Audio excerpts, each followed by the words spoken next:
Nolik's cube. Whoop! Thomas, you'll be late for school if you don't stop. School? Don't you worry. What's he breaking this time? This time, nothing. He's solving a Rubik's Cube, Nolik. Whose cube is it? The Rubik's Cube is the most popular puzzle game in the whole world. It was invented by Professor Rubik from Hungary. A cube has 6 sides on it. And on a Rubik's Cube, each of these sides has 9 squares that are all the same color. You start by mixing up the colors. To solve a Rubik's Cube, you have to turn the pieces, and you keep turning and turning them until each side is one solid color again. For instance, red or yellow or light blue. That's nothing. Hey, Thomas, how long have you been messing around with this cube already? It's been 3 whole days of turning. 3 whole days? We could solve that puzzle in 5 minutes, now couldn't we, Simka? Oh, really? Then go right ahead. I'm off to school. Well, you ready to show Thomas who's boss? Just count me out. Hey, I thought you said Rubik's Cubes are easy to solve. I never said anything like that. This problem is all yours, Mr. Bragger. All right, I'll figure it out myself.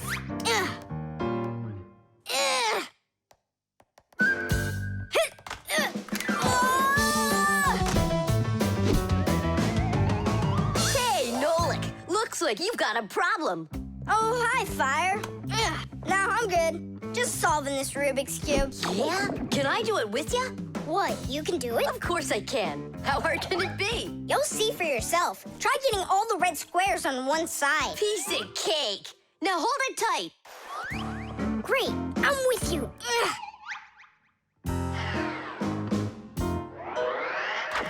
Whoa!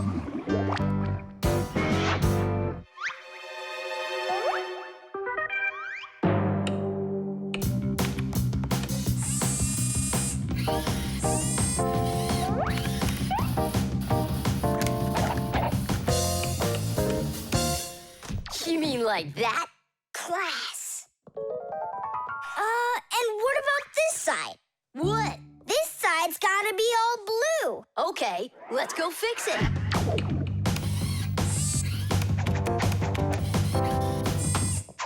There, like you wanted. Now what happened to the red side? Huh? Simka was telling me that on each side there has to be one color. Oh, like Simka'd be able to do this? Simka can do it all. Well, if Simka can, then I can too.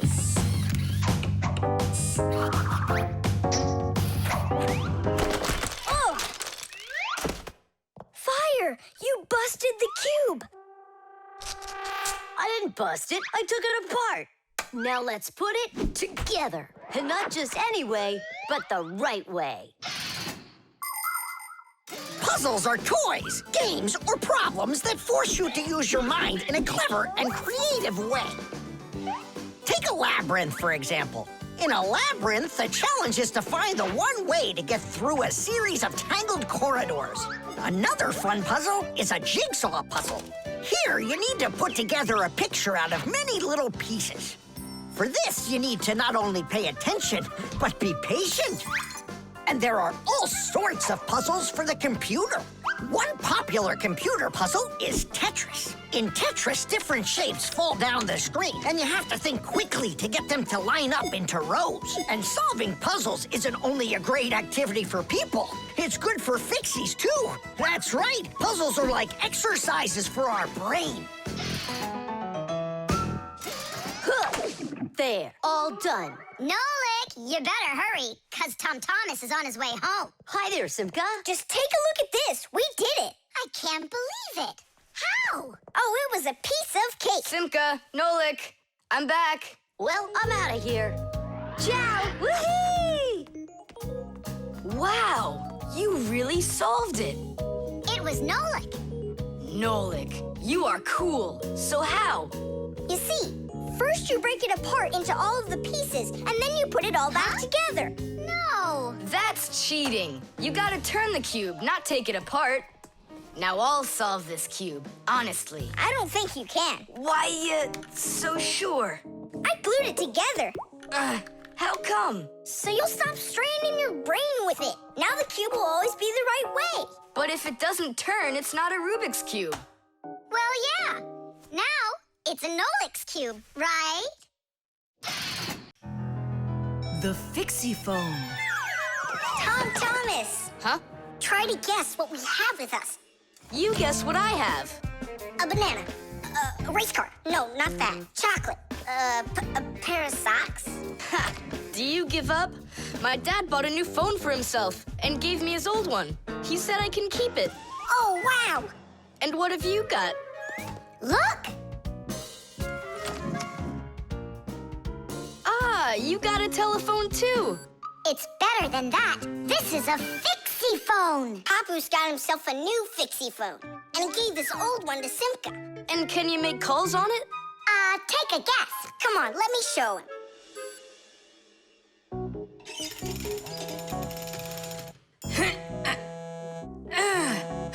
Hi there, Papoose. Hi, Nolik. Why are you calling? Just to say hi. Nolik, don't just call me if you know I'm working. All right. See that? So what? I can make calls on my phone. Calls to humans, that is. But to Fixies, you can't. A Fixie phone is a smartphone made just for Fixies. Not only can Fixies call each other with it, but they can get onto their own special Fixie internet. On a Fixie phone, you can find a camera, a flashlight, news, games, movies, and Fixie ditties. Those are the Fixies' favorite songs. Fixie kids love them, and so do their parents, because Fixie phones can easily let parents know where their kids are and whether or not they're in trouble. Over the years, humans have learned how to turn telephones into mobile phones and mobile phones into smartphones. They use them to call each other and to go onto their internet. A smartphone is almost as powerful as a computer, but they still have a long way to go to be as good as Fixie phones. Yeah, that's really cool, guys. Only this phone does the same. But can your phone do this? Take a look over here. You mean here? It's just a mouse. And now, look here. Whoa! But he's not on there. But look, he's here. And that's not all. Watch. A mouse helps the user navigate around the computer. And when we move it... You get it? No one else can see the Fixie except for you. And he can help you. Super! Oh, it'd be great to have my own Fixie phone. What are you talking about? You're not a Fixie. What a shame. I'm off to school, guys. He gets so upset. He even forgot to take his phone. I have an idea.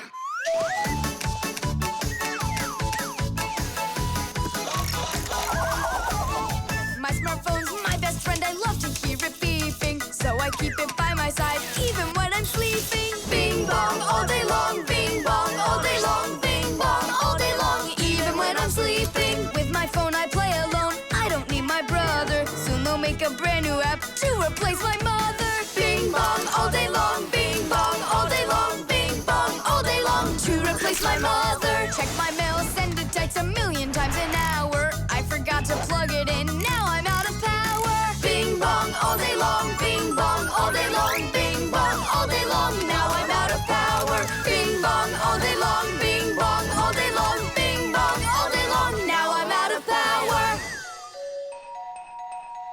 We finished it. Tish! Look, it's a... Surprise! Wow, this is great! Now I've got my own Fixie phone. It's just like you've got. Well, pretty close. Tom Thomas, let me use your phone to call myself. I need to find my phone. Oh, wow. You've changed everything in here. Where am I? I guess I'm Papoose. Huh, what a funny name you came up with for me.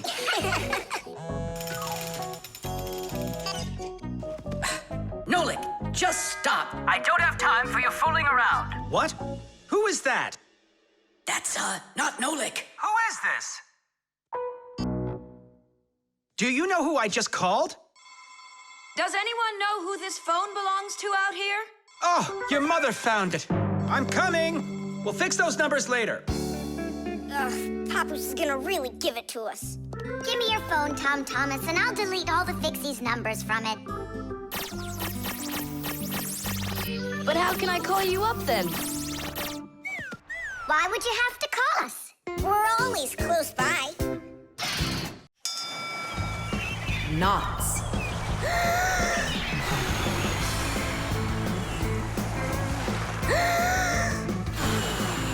Nolik, there are pirates off the starboard side. Battery, fire! Hey, I'm not a pirate. Why'd you hit me? That's it. I'm tired of playing the wind. Where are my pirates? This looks great. Can I board your ship? And what are your skills? Tons, like protecting the ship and yelling hooray when we win. And how about good sea knots? Can you tie them? Ha! Of course I can tie them. Then tie up our treasure. And make sure it's good and tight. Pirates, prepare to attack! I got it. Whoa! That's done. Good enough. Hooray! It's good and tight. Now can you survive a storm? Without a doubt.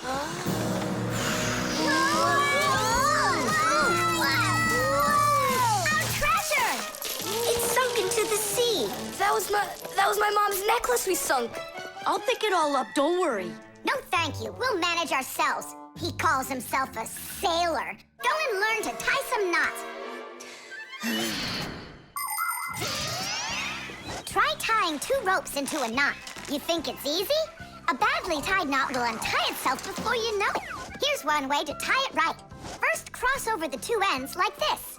Now, to finish the knot, you've got to cross them over again. But not this way. It's got to be in the opposite direction. When it's done, it looks like one loop inside another. This kind of knot is called a square knot.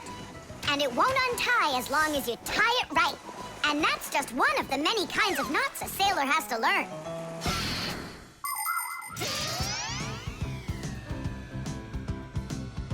Oh! Okay. I knew I could tie it. Now, what else is there to practice on around here? I found some more of our treasure. Here's another one. That's 19, but we're supposed to have 20. I know it because I'd counted our treasure. So what happened to the last one? Well done there. So what else could I tie? Perfect. I even remember what it looks like. It's a different color. It's a bright red one. Oh, Mom's gonna notice right away that the red one's gone. I gotta go find it. Yeah, I think it's on the floor. Who tied my laces together? I was just practicing, sorry. And what else did you tie up to practice your knots? Not sure you want to know. You're funny. Let's go untie them.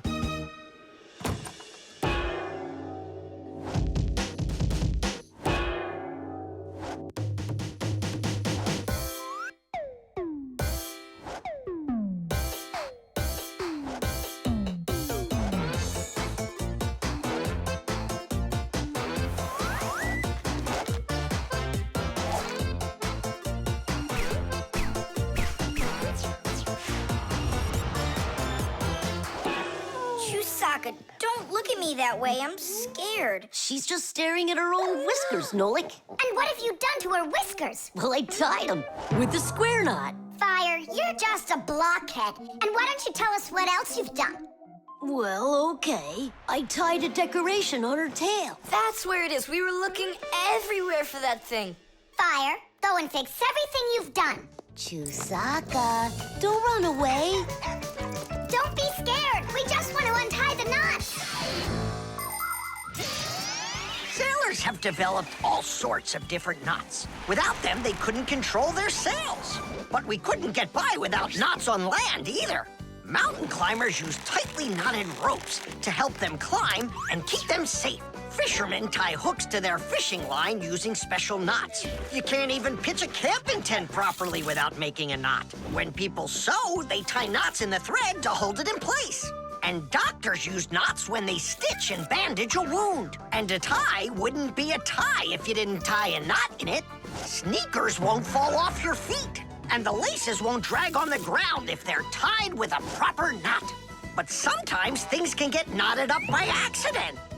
And that's one time when you don't need to know how to tie knots, but how to untie them. All aboard! Like that. Now the only thing left to do is tie a knot. Should I tie it? Are you sure it won't untie? You're joking. Why don't you go ask Chusaka if I can tie a knot like a sailor? The bee. Tom Thomas, Hello. how come you're eating jam straight from out of the jar? Because it tastes so good.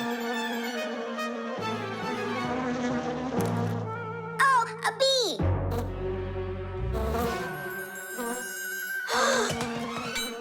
Shoo, get out of here. Leave it alone. It's just a plain old bee. Well, I was bitten by one of those plain old bees once.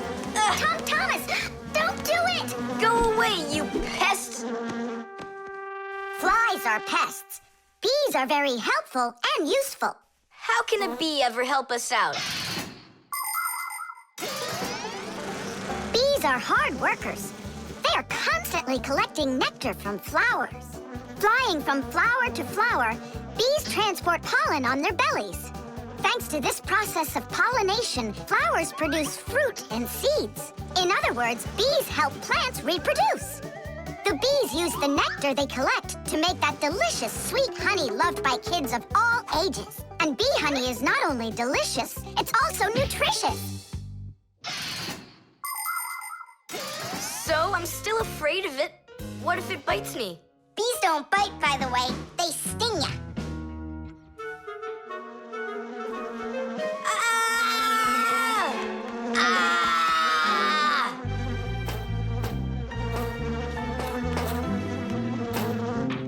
Well, now I'm gonna show ya. Don't! The bee's the one who should be afraid. You tyrant. Yeah, you let it go, tyrant. Why are you calling me names? Who's stopping her? She can fly away if she wants.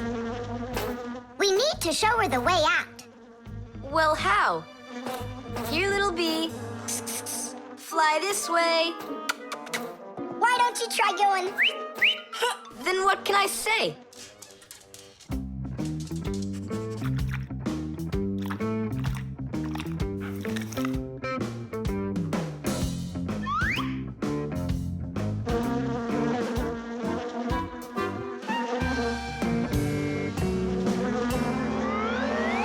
Chusaka, don't move. It'll sting you. It doesn't want to sting. Both of you like to eat sweets. You like eating jam, and so does the bee. Why don't you carry Chusaka to the window? Go on, fly. No, that's not gonna work. You need to go and get more jam. Here, little bee. Yum, yum. Go on and fly. You're free. Let her eat first. Don't be greedy. I'm not being greedy. If she eats, she can make honey out of your jam. Long ago, people could only collect honey by destroying the nests of wild bees. And that went on until someone came up with the idea of taming those insects. They started by leaving enough honey for the bees to survive through the winter. People took care of bees in these hollows until they learned to build small houses for them called beehives. And a town made of these bee houses is called an apiary. Bees live and work together in the beehives making honey, while beekeepers take care of the bees and collect the honey. Bees are real team players. They tell each other where the best flowers grow. Do you know how they do it? One of the bees does a dance, and then the rest of the bees watch the dance and learn where they need to fly. You poor thing. Tom Thomas tired you out. I told you there's nothing to be afraid of, you see? She's just so nice and kind. I'm not afraid of her. She wouldn't let me eat my jam, that's all. Well, now it's time for you to fly away. Whoa! She's playing rough here. I want to try. Nolik. You're too little. You'll have to grow to do this job. Whoa, whoa, whoa. Calm down now. Now let's fly. Hey, Simka, the window's back there. I can see that without you. So how can I get you to turn around? Cool. Hooray! She's listening to me. Phew! Woohoo! Don't miss the window. Now! So long, honeybee! Tidish! Tom Thomas, do you have any more of that jam left? Yeah. What for? Bring it here. We'll get more bees to fly in. How come? What do you mean, how come? Because it's my turn for a bee ride. The Catapult.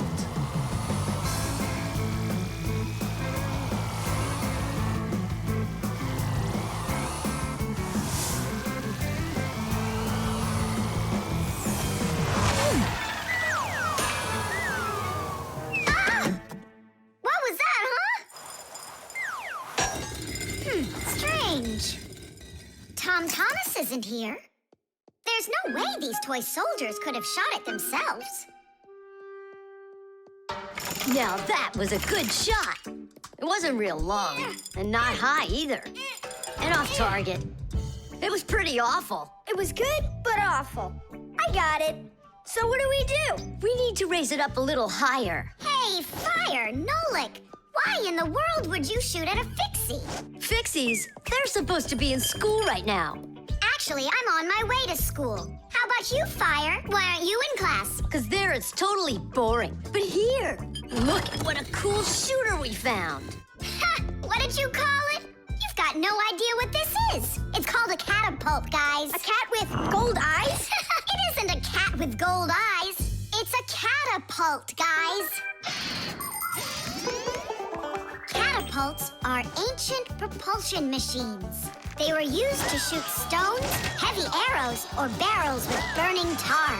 The main part of the catapult is a special piece of rope. It is twisted very, very tightly like a spring. The rope is then wrapped around a big spoon. And then, if you pull the spoon back, put a stone in it, and let it go, the catapult fires a shot. Ooh, and the stone flies far, far away. Uh-huh. All right, so here we go. Ha! Came up short. What do you mean short? What are you aiming at? You'll see. The spoon needs to go further back. Just a little. Guys, you're gonna break the glass. Nolik, now push. All right. Yes, right on target. Now let's fly out into space. Wait, what space? What kind of flying? Who's gonna fly? I'm gonna fly. Right out the window. Right up to the moon. First fixing onto the world, Nolik. Are you ready for your flight into space? Yes, sir. Nolik, get out of the spoon now. I'll be the first Fixie on the moon. Yeah. Nolik, enough of this. What kind of joke is this? It's not a joke at all. He's gonna fly into space. And how come it's not you? Because he's lighter. Hold on. Humans didn't go straight into space themselves. They sent dogs out there first. Nah, Chusaka's not gonna fit in here. Simka, why don't you go and let us finish? Fine, I will go. But only after Nolik finds himself a helmet. You're right about that. I'll go find a helmet.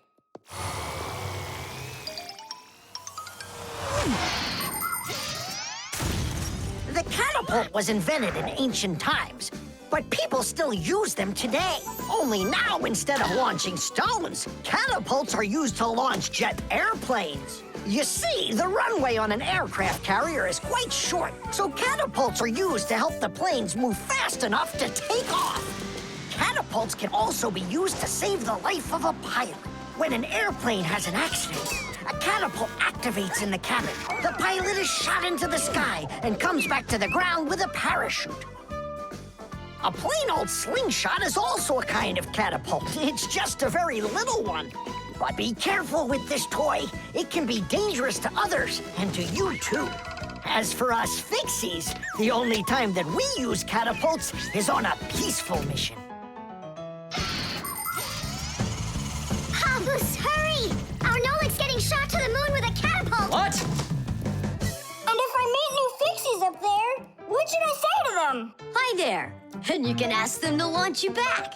So, Let's do it! Fire! Launch it! Stop! Don't! Simka! Nolik! I'm not getting out!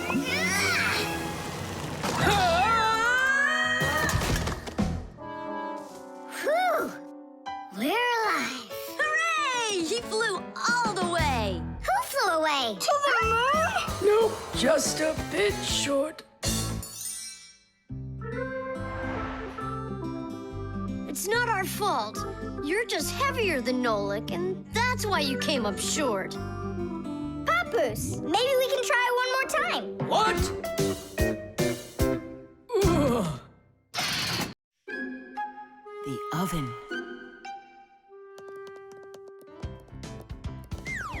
Now here he is, our death-defying acrobat. Nolik, don't! I'm not Nolik, I'm an acrobat. You're going to fall. I'm not going to. I see. Every single time with him, it's the same old story. He gets himself into trouble, and I've got to get him out of it. No, I'm falling. Whoa! Hold on! I'm just joking. Nolik, you're a knucklehead. Simka, Tula, we're down here. Look who's in trouble this time, huh? This isn't funny at all. Need some help? We can manage this ourselves. Right, Tula? Well, all right then. See you later. We gotta get out of here. Tom Thomas's mom is coming. Hide!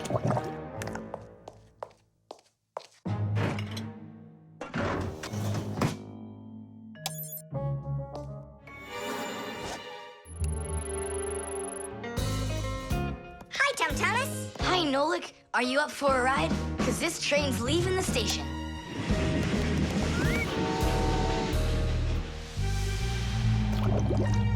Nice place. It's the oven. It's beautiful in here and not hot at all. Splendid. It isn't hot right now because it only started warming up.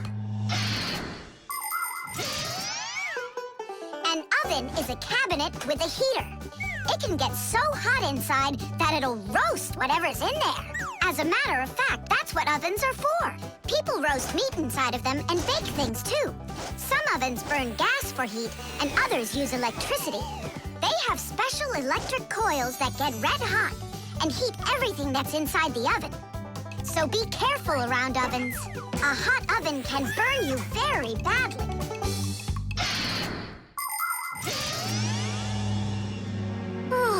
It really is getting so hot. We gotta get out of this oven right away. Simka, we're about to get roasted in here. Yeah, inside of a fresh-baked Fixie cake. I don't want to. You think I do?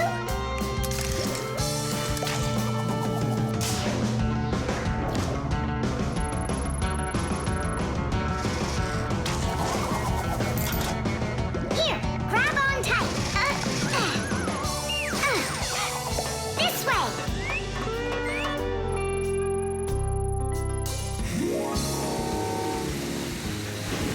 Be careful, you'll fall off. You're just like Simka. She told me the same thing, and then she was the one who fell. Right into the batter. Together with Tula. What? They both fell in the dough? Oh, yeah. And they're probably still stuck in there, too. Tom Thomas, the cake's fresh out of the oven. Do you want to try some? Where could they be, huh? I don't know. Maybe they're inside the cake. They could have turned into screws. We gotta find them. Hey, what are you doing? Eat. Stop playing. Hey, watch out. You could break your teeth. The first ovens in ancient homes were nothing more than simple fire pits where people cooked on hot coals. Later on, the stove was invented. Every house had a stove made out of stone, clay, or cast iron. People would burn wood or coal in them. These stoves produced enough heat to make soup or bake a cake. And then in the 19th century, the gas stove was invented.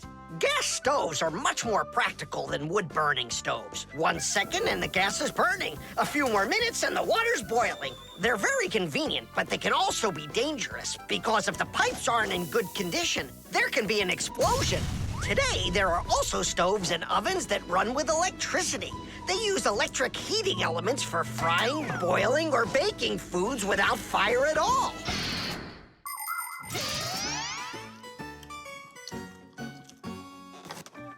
Thomas, I think you'll explode. But it's so incredibly good. I just can't stop eating it. Keep chewing, Thomas. That's as much as I can chew. Hey, what are you guys up to? Up to? We're trying to save you. You're not in the cake? Then how come I was eating all of this? I hate cake. Maybe it's because that's what good friends do. Yeah, he's a good friend who's got a really good appetite. The motion sensor. This part has to be replaced with one that's new. I've got an idea. How about we run to the warehouse and get it? 'Cause you don't have time to go there. And that way you can keep on working. All right, then. Only remember the code for the part. A8375. I'll remember it for sure.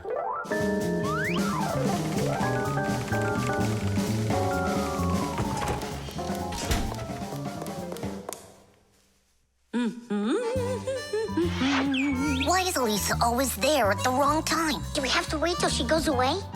What for? We'll sneak out behind her. Did you find the part? It's here. Are we ready? Yeah, we're ready. Let's do it.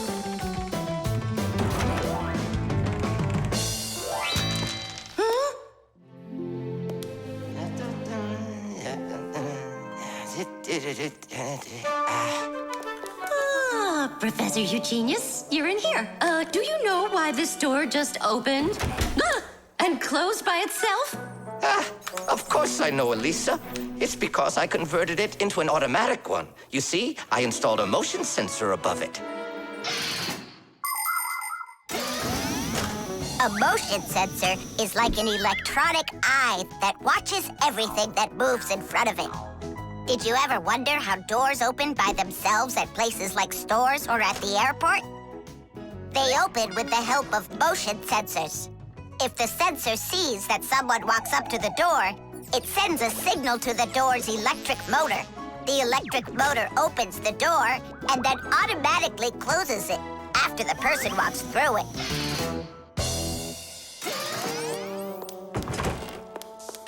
That man is just astounding. Only a bit untidy. The door is automatic now? Then why didn't it open for us on the way here? 'Cause we're too little for that motion sensor. But the part's bigger than we are. Big enough for the sensor to see it. Then how do we get in there? We can fool that thing if we stay close by the wall. Now let's keep this as close to the wall as we can.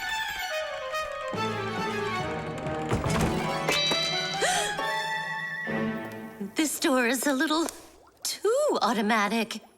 And these parts are here again. Didn't I put them away?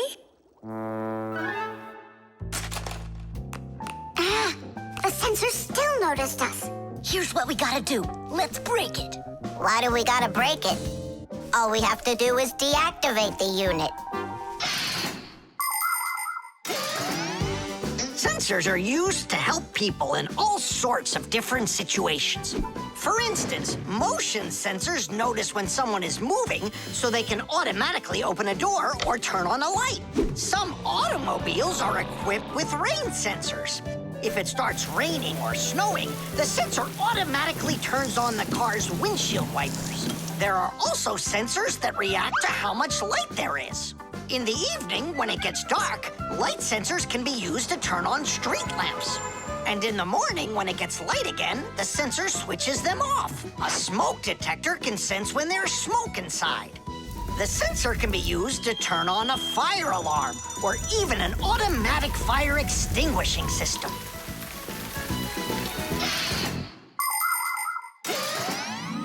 I turned it off. That should do the trick. Great job. Let's go. Titties!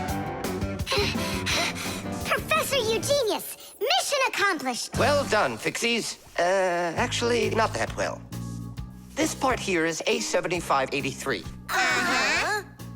And I asked for A8375. Digit, didn't you say you knew the code number? I did know it, but somehow forgot it. Digit, I can't believe that you forgot it. All right, we'll just have to go out one more time. Thanks, but no thanks. I'll get it this time. I forgot to warn the professor that we've turned off the sensor. And I'm afraid he's expecting that the door will automatically open up.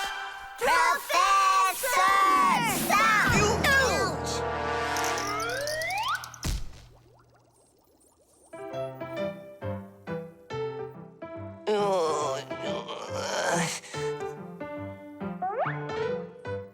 Forgive us, we didn't mean it. Friction.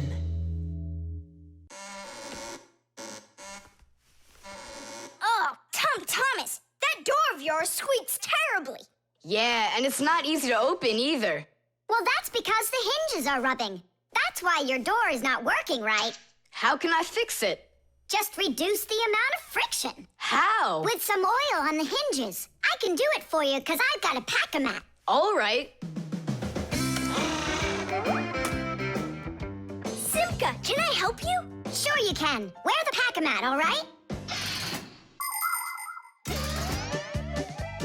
Friction is the force that tries to stop something from sliding or rubbing smoothly against something else.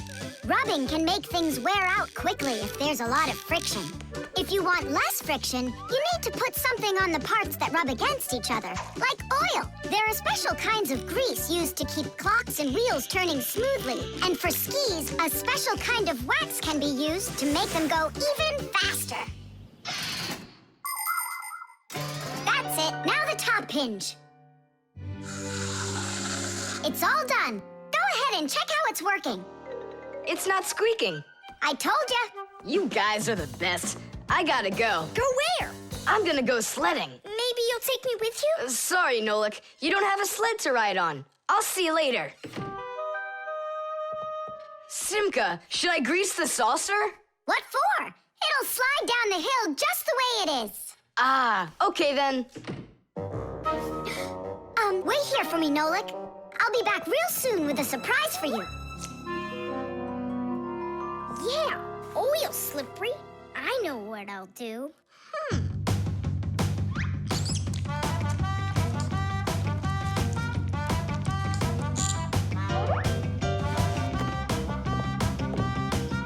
Wow! Talk about no friction!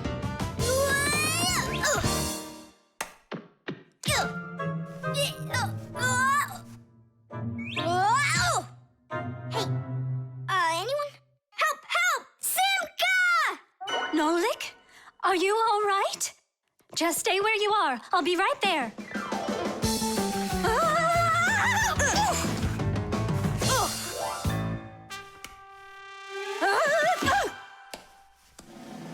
Papoose! Help us, please! Who called for me? Help is on the way! Hey, what are you up to? Grandpa, stay away from here! You'll fall over. Huh? What did you say? Stay where you are!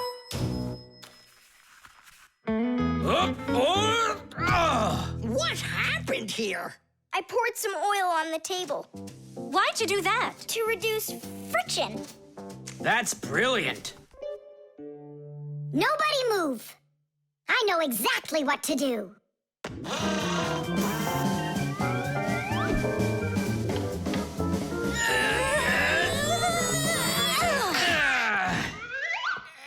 And what was the problem you had with the friction? I want to see all of this oil gone in 5 minutes. Engineers are in a constant battle with the force of friction. They want less friction so that cars will run faster and their parts will wear out less quickly. But just imagine what the world would be like if all of a sudden there was simply no friction at all. Everything would start slipping out of our hands and falling off the table. Knots would untie themselves, and that's not the half of it. Cars wouldn't be able to run without friction either. Wheels would spin around and around in one place, unable to grab onto the road. We wouldn't even be able to walk. Because when we walk, we move forward by pushing off the ground with our feet. And how can we do that without friction? We can't. So now I think you can see why it's not so bad to have a little bit of friction in our lives. Whew! We cleaned it. But it's still so stinky. Nolik, I completely forgot. I promised you a surprise. Look, what is it? I made you your very own saucer for sledding. Oh, that's great. Only, what good is this thing without snow? Nolik, hey! Look what I've got for you. Snow? Yeah. Is it real snow? Really? Yep. Now you've got your very own hill to sled on. This is great! What an awesome surprise! And you don't need oil to make it go quickly. Yeehaw! Batteries. Oh, my little lemon, just you wait. One day you'll be a strong and splendid tree. She's talking with a flower pot. Oh, you scared me. Do you like it? Like what? My seedling, don't you see? It will grow into a huge tree. And there, amongst the green leaves, will be beautiful yellow lemons. Class! From that thing? Lemons? Oh, yeah. It'll grow into a tree. All it needs for that is to gather energy. Get energy from where? From our sun. The sun? It'll be so slow. Oh, batteries would be faster than the sun. Batteries? I really don't think so. Tula, do you know how much energy they have? Let's just bury a bunch of those batteries in here, and you'll be watching your lemon plant shoot up into a tree. Are you positive? Absolutely. And where can we get the batteries? Over there. Professor Eugenius has a whole box full of them.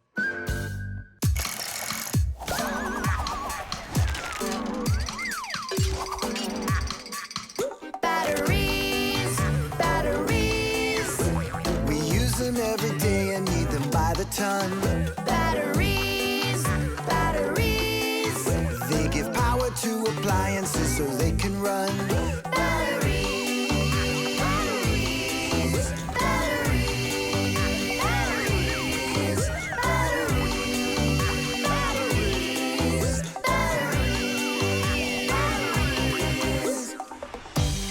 That does it.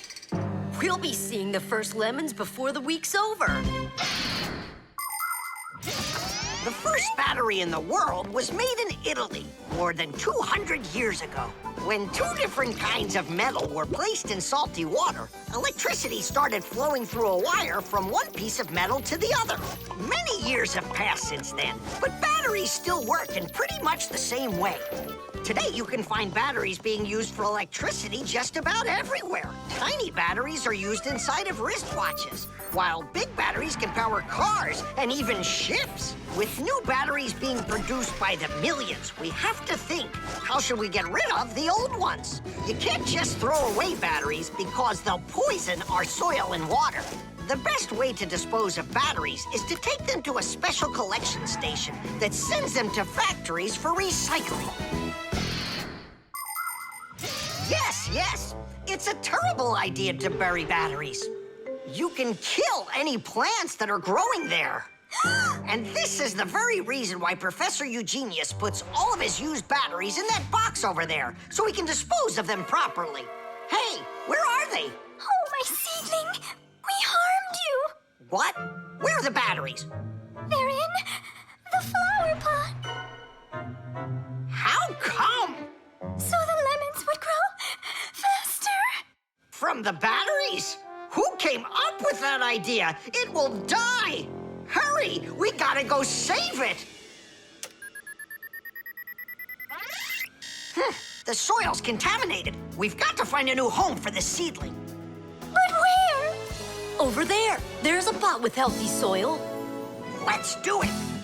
Batteries, batteries. They come in different sizes, shapes, and colors too. Batteries, batteries. Could be yellow, might be green, or maybe red and blue. Batteries, batteries, batteries, batteries,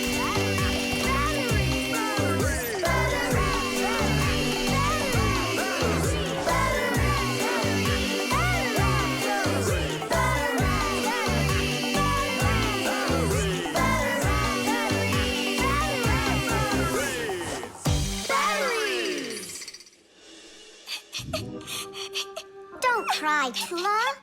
The seedling will be perfectly fine. It will grow big and strong with branches full of beautiful lemons and oranges. And watermelons. It's a lemon tree, Fire. Will you ever stop going too far, like with the batteries? Well, anyhow, batteries are cool, right? Look how many appliances can't work without them. You're right. Appliances can't work. Look, the seedling's coming back to life. It really is. Tula, tell us, isn't it splendid? Splendid. The laboratory.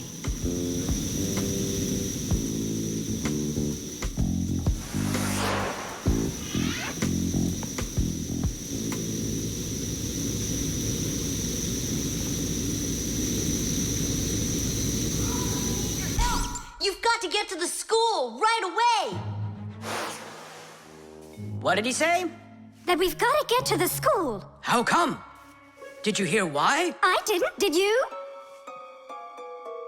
I wonder if Simka didn't go to school today. Or if Nolik got into some kind of mischief? Oh, I'm worried this is something serious. La la la la la la. And that's 5, 6. I like this hairstyle. 7, 8. Hi there. Hello, Verda. Where's Grampus? I'm not positive, but go and look in the chemistry area over there. Over in chemistry? Tell us, was Nolik doing anything wrong today? Nolik? He's always fooling around. Right. So we're not here for anything Nolik did. Maybe something awful happened to him. Like what? Well, how about anything? This isn't just a school for Fixies. This is a laboratory. The laboratory where Professor Eugenius works is always humming. In the mechanical zone, Professor Eugenius tests all sorts of different devices to see how well they are made. In the chemistry zone, he conducts experiments on the quality and safety of food. In the electrical zone, he repairs electrical devices and checks their safety. Unfortunately, the professor can be absent-minded, and that can cause things in his laboratory to bubble, spark, or even explode.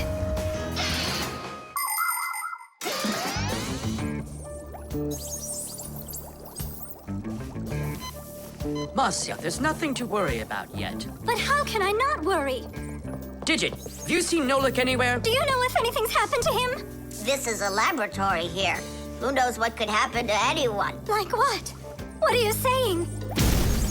Like that. I told you, things happen here. And where? Let's go, quickly! Marcia, no need to panic. Tula, it's so good you're here. We really need your help. What is going on? There! Grampus! What? Where? In the mechanical zone, there!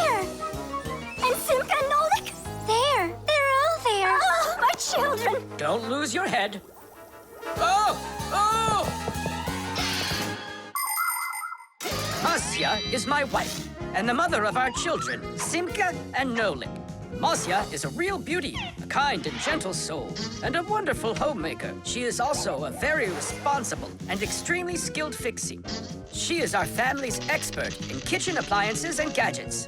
Marcia works from morning till night, fixing and cleaning anything that is in need of her expert care, because she just loves when everything is clean and tidy. But most important for Marcia are her children. She takes loving care of Simka and Nolik and tries to protect them from harm. Marcia worries about them so much that sometimes her imagination gets carried away with what might have happened to them. Although our little Nolik can get himself into situations that even Marcia could never have dreamed of.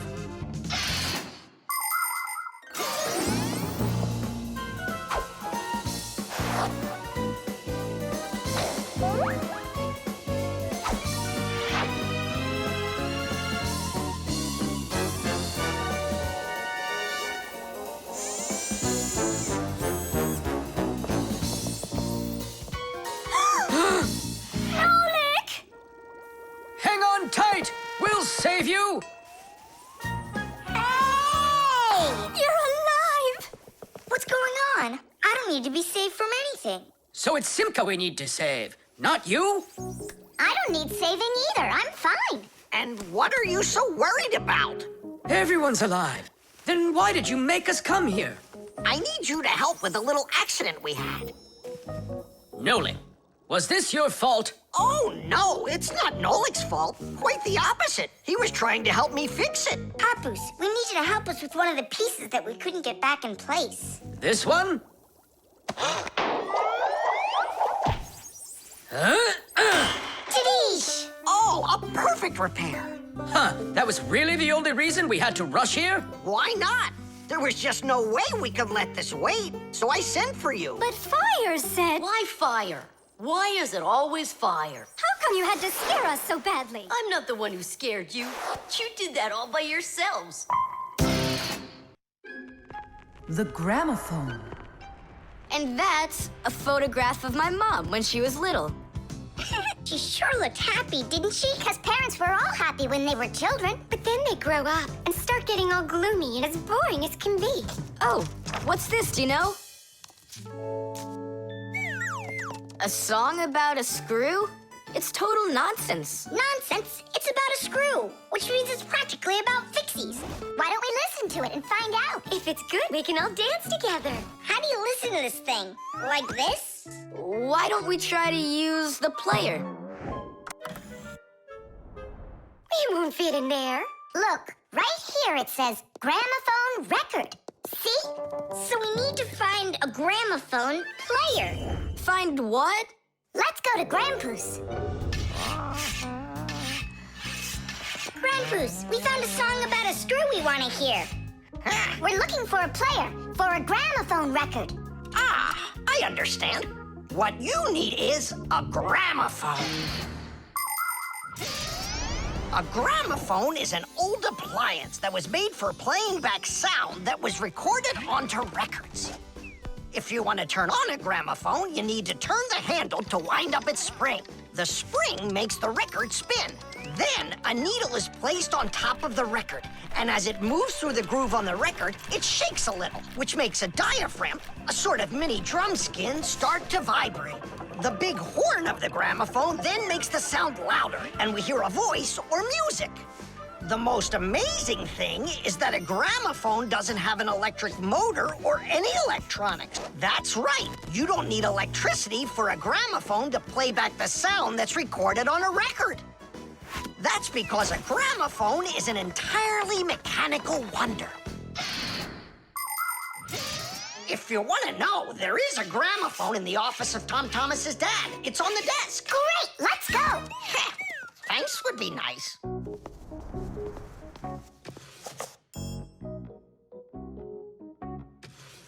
I can't find the on button. There is no on button. You need to grab that handle and turn it.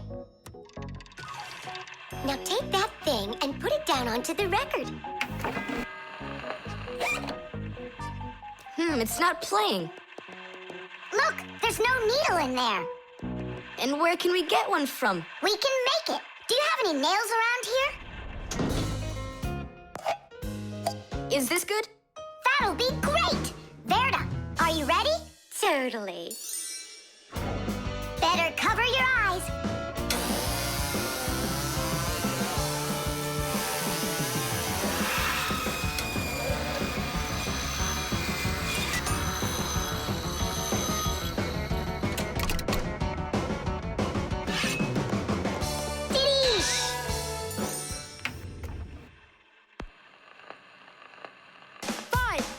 It's working, listen! A little screw went for a run, and now without this little part, everything just falls apart. If you think a screw is nothing, take it out, but just beware. Everything will break without them, with no little screws in there. The bulldozer was a strong one, until there was a thud. And then the mighty giant fell straight into the mud. 5, 4, 3, 2, 1, a little screw went for a run, and now without this little part, everything just falls apart. If you think a screw is nothing, take it out, but just beware. Everything will break without them, with no little screws in there. If you think a screw is nothing, take it out, but just beware. Everything will break without them, with no little screws in there. Tom Thomas, what's that music playing? It's a gramophone record. Gramophone? I thought it was broken. We fixed this old... not we. I fixed this thing. Really? What a wonderful boy I've got. Other kids are breaking things and you fix them. What do you say we play that record once more? I used to love it so much when I was little. The mighty crane was working until there was a pop. And then the mighty giant gave out and lost its top. 5, 4, 3, 2, 1, a little screw went for a run. And now without this little part, everything just falls apart. If you think a screw is nothing, take it out, but just beware. Everything will break without them, with no little screws in there. If you think a screw is nothing, take it out, but just beware. Everything will break without them, with no little screws in there. Tom Thomas's mom really dances super. Yeah, she knows how to have a good time, even though she's a grown-up. If you think a screw is... The drum. Now, let's turn it on. It's buzzing. You hear it? I would love to, but the only thing I can hear is Nolik's banging. Nolik, what are you doing? I'm rehearsing my solo. Nolik's the drummer in our rock band. Didn't you know that? Why don't you go and rehearse somewhere else if you wouldn't mind? Yeah, all right. I just can't work like this. Nolik, stop it, please. Oh, my head is just splitting. Professor Eugenius, will you come to the laboratory? There's something very strange in there. What? I'm hearing some kind of awful sounds. You are? I think it's a ghost. Back from the dead. Don't you worry about ghosts, Lisa. I'll check what it is. So it's you making the racket. What? I'm just rehearsing. Well, what is it? Don't worry, it's just a piece of equipment rattling. You know what you should do? You should go and practice back at home, my young friend. It's not very hard to make a drum. One way to make it is to take an empty barrel and replace its bottom with a skin made of leather or plastic. If the skin is stretched tightly, the sound can get very bright and loud. Really big drums are usually played with percussion mallets or beaters, while smaller drums can be played with sticks or with bare hands. Instruments that make sounds by being shaken, scraped, or beaten are all called percussion instruments. There are lots of different percussion instruments, like the small hand drums that are called bongos, big shakers with handles called maracas, cymbals made out of metal. Now those really make a lot of noise. And there's tambourines, ratchets, and even spoons. That's right! People can make music using spoons as a percussion instrument.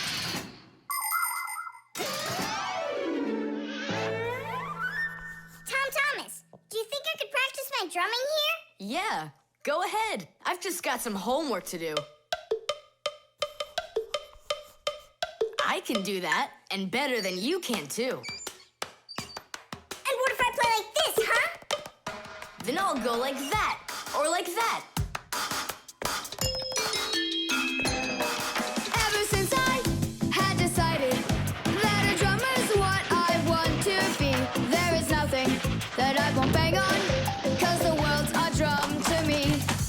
So I bang on radiators with a spoon, the pot goes boom, bam, bum. Maybe someone will take pity and they'll buy me my own drum. Bang it, bang it, bang it, boom, bang it, boom, bang it, boom, bang it, bang it, bang it, bam, bang it, bam, bang it, bam, bang it, bang it, bang it, bum, bang it, bum, bang it, bum, bang it, bum, bum. Bang the drum. Bang the drum. Both my father and my mother wish I play a violin instead. I don't want to. I'm a drummer, but I can drum that in their heads. So I bang on radiators with a spoon. The pot goes boom, bam, bum. Maybe someday they will get it and they'll buy me my own drum. Bang it, bang it, bang it, boom, bang it, boom, bang it, boom, bang it, bang it, bang it, bam, bang it, bam, bang it, bam, bang it, bang it, bang it, bum, bang it, bum, bang it, bum, bang it, bum, bum. Bang the drum, bang it, bang it, bang it, boom, bang it, boom, bang it, boom, bang it, bang it, bang it, bam, bang it, bam, bang it, bam, bang it, bang it, bang it, bum, bang it, bum, bang it, bum, bang it, bang it, bum, bum. Bang the drum. Tom Thomas, let's take a break. But I'm not done. Keep going, Nolik. This is fun. Maybe it's fun for you. Bang the drum. Stop, that's enough. Bang the drum. And now, let's turn it off. Can you hear that? It stopped buzzing. It did. Hey, everybody, it's Nolik. Yo, what's up? So, our noisy ghost is back. I thought you were practicing at home now. Tom Thomas is drumming there. I had to run away. Well, our excursion is over. And now I would just be so happy to listen to your rock group. Hooray! Bang the drum! Bang the drum! Come on, not so loud! Bang the drum! Did you say something? Bang the drum! I beg you, not that loud, please!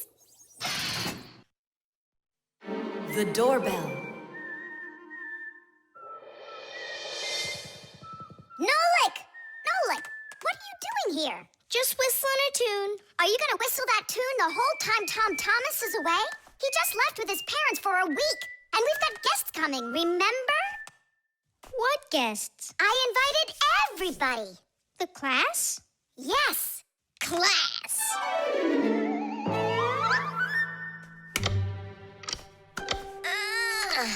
Are they sleeping in there what, huh? First they invite us, and now they don't want to let us in? I'll share the present with you then. Fire. Maybe you'll get it to work now. When they get here, they'll ring the bell. How come? Why don't they just do what they always do and climb through the keyhole? No way. It's not that simple, Nolik. Today they're our guests. Ah. The guests ring the bell, and the hosts let them in the house. It doesn't ring. You think the doorbell's broken? I say we go fix it. Before we fix anything, we need to know what went wrong with it. First we'll fix it, and then we'll know what it was.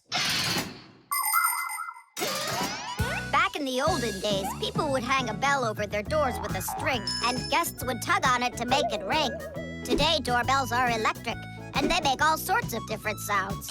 Some buzz, some ring, and some even chirp like birds. The sound comes from a box inside the house called a chime. To make the chime ring, you push a button that's located outside. The button works just like a light switch, but instead of turning on light, it turns on sound. Verda, will you join me? Whoop! I gotta think about this. Yeah. Simka! You think your guests are gonna come at all? Simka! Tula?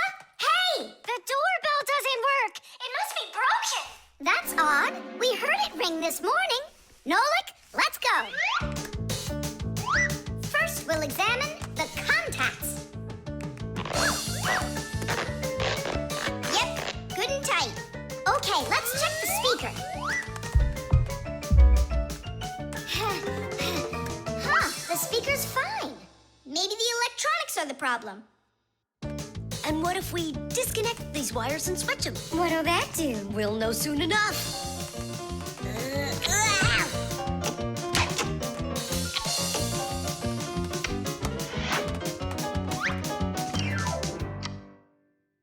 You know what? Why don't we connect the wires straight together? Isn't that dangerous? We'll find out. Don't worry, nothing happened yet. Fire. He's the engine of our class. He's the fastest, the nimblest, and the bravest. Fire never sits still for a second, and he's always looking for adventure. New ideas just burn in his head. And that's why his name is Fire. But not all of his ideas are very good, so he's constantly getting bumps and bruises. He just can't help getting carried away. If he's burning with an idea, he can even forget about his classes at school. Grampus punishes him for that. But it doesn't seem to bother Fire, because some new plan will pop into his head the very next second. To be honest, Fire's my favorite out of all the boys in our class. It's sure never boring when he's around. Hey, you down there. I figured out why it's not working. So what's the reason? There's no electricity in the whole house. So that's why the bell isn't working. And what? We can't visit like real guests do until the electricity comes back? And when will it work again? Don't know. It could possibly take hours, guys. Oh, it's working again. Ah! Enough ringing! Hey, Fire, quit fooling around! He's not fooling around. It's not me, see? Then who's ringing it? I don't know.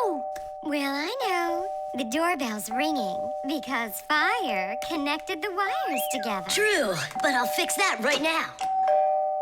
Ha! Your guests sure are noisy. Yeah, thank goodness the humans aren't home right now. Hello? Hello there, dear guests. Let yourself into our home through the keyhole. So, should we go in? Go where? Go inside. Nah, that's not how guests act. So what do we do? Real guests always ring the bell. Okay, hold me tight. Hup.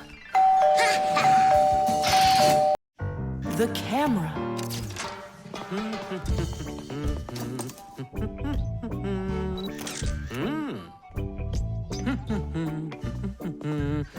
Stop right there and let me see how pretty you look today. Well, just don't tell that to the elevator. Bye-bye. Check it out, Nolik. Class, huh? You're not gonna get in trouble for doing that? No. My dad gave me permission to take a few pictures with this camera. No, I mean the picture. You're sure that your mom and dad will like that you took it without asking for permission? But look, what a good picture. You know what, Tom Thomas? You're like a regular paparazzi or something. Paparazzi?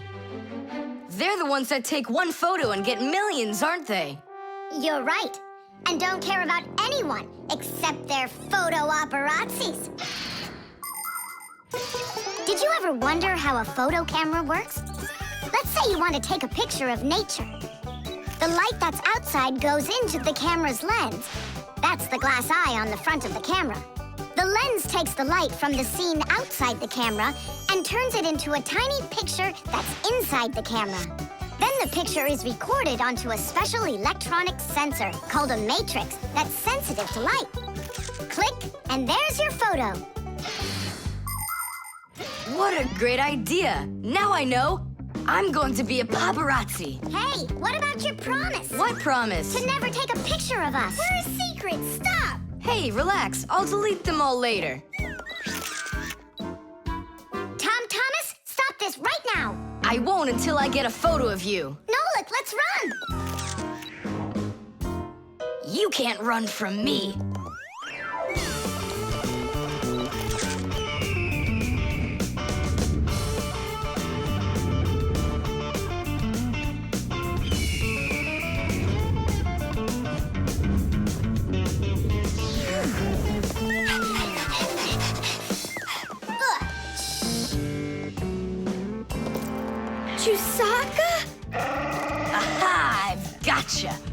story of the century, the monster and its prey.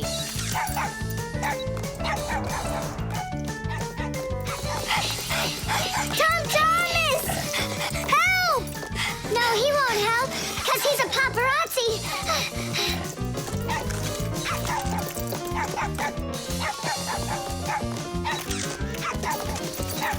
Yes, I got it. That's my best photo yet. What's all this noise about? Awesome shot. The first cameras were invented almost 200 years ago, but they worked very slowly. If you wanted to have your portrait taken, you'd have to sit still for a whole hour. After film was invented, cameras got much faster, and it became possible to take about 10 pictures a minute. On a piece of film, everything appears to be backwards. Black parts of the picture are white, and the white is black. It doesn't look normal until the picture is transferred from the film to a piece of photographic paper. Now people shoot pictures with digital cameras that work without any film at all. You can look at what you shot instantly on a screen to see if you like it. And if you don't like it, you can try shooting another one. And today, you don't even need a separate camera to take pictures. Almost every mobile phone has one.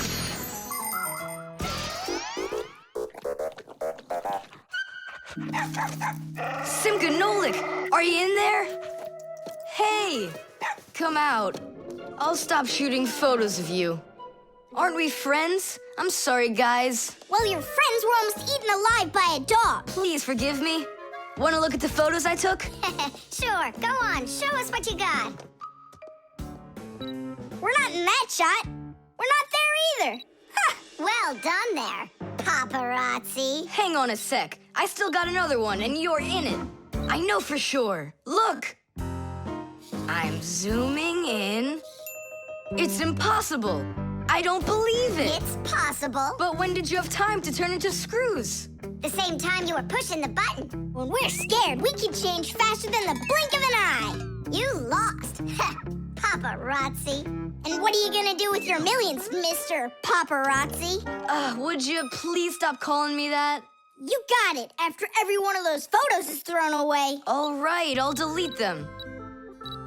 And do I have to delete this one too? No, keep it. It's a great shot. I never even saw you take it. Modeling clay.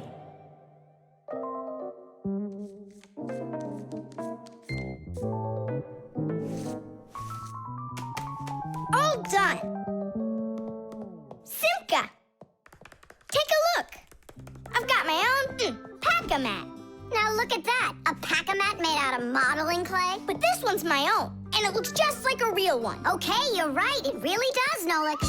Simka, Nolik, what's up? Hi there, Fire. Want to play some tag with me? I really wish I could play tag, but unlike you, I've got tons of work. Yeah, like what? Well, a bathroom hook fell down. Tom Thomas broke the lamp on his desk. The aquarium has a tube that's leaking. So go and play. I have to get a pack-a-mat. Oh. I wish I could play tag. Hold on. Nolik, you've got a pack-a-mat. Uh-huh. Although I gotta say, it looks a little strange. That's because it's... Let's fix everything before Simka with your pack-a-mat and my Fixie board. This'll be great.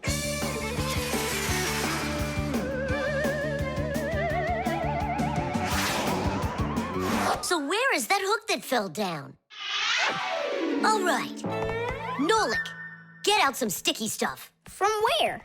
Obviously, from out of your pack-a-mat. But it isn't real. I made it out of modeling clay today. Out of clay? Well, it totally looks real. Long ago, back in the Stone Age, people learned how to use clay to make their dishes and sculptures. But the modeling clay that we use nowadays was only invented about 100 years ago. Actually, modeling clay is just plain old clay with some ingredients added so it won't dry out. And dyes are mixed in to make all the different colors. There is just no end to all of the fun things you can make out of modeling clay. I got an idea. Go on, turn around.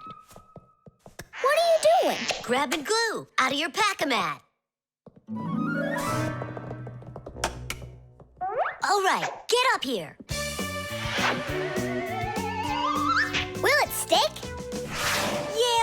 it will. Let's go and fix the lamp.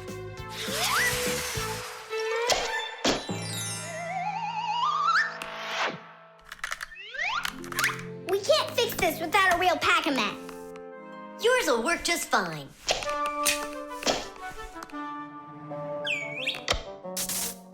Tadish! So, what else did Simka have to fix? The aquarium. Hop on.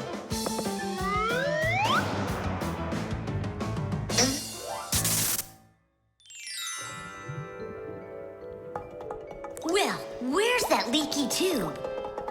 Here, it's leaking at the joint. Yeah, this tube is gonna need a lot of modeling clay. Give me the rest of your pack-a-mat. Sure. And here's a souvenir. They're all done. What's all done? We already fixed everything. And what did you fix it with? Modeling clay. Ha! Modeling clay isn't gonna hold anything. Well, I say it will. Wanna bet? All right. It's exploding! What in the world is happening here? Flooding water! You just do as I tell you, without panicking. Did you know it's possible to make modeling clay in your own home? Just write down this recipe. You'll need a cup of flour, a half a cup of salt, and a half a cup of water. Now, mix the salt with the flour and add the water little by little. Mix it together really well. What are you saying? That it looks just like dough? Well, that's exactly what it is. It's just not for eating. It's way too salty. But you certainly can sculpt things out of it. If you want your modeling clay to be colorful, you can add food coloring or watercolors to it. That's it. Your modeling clay is ready to be sculpted. When you're finished, don't forget to let your figures dry in the sun. That way they'll get nice and hard and last you a very long time.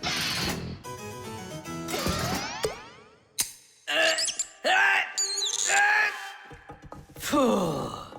We almost didn't make it. And did you fix the lamp with that modeling clay? Uh-huh. And the hook, too. That was not a good idea. But it was really quick. Hey, that's true. That's why I want to give a medal to you. You're heroes. For real? Of course you are. And here it is, your medal. But it's made out of modeling clay. Your reward fits your heroic deed. 20, The armor. 22, 23, 24, 25. Ready or not, here we come. I heard him. He ran into the hallway. You check the kitchen, Nolik, and I'll check the living room.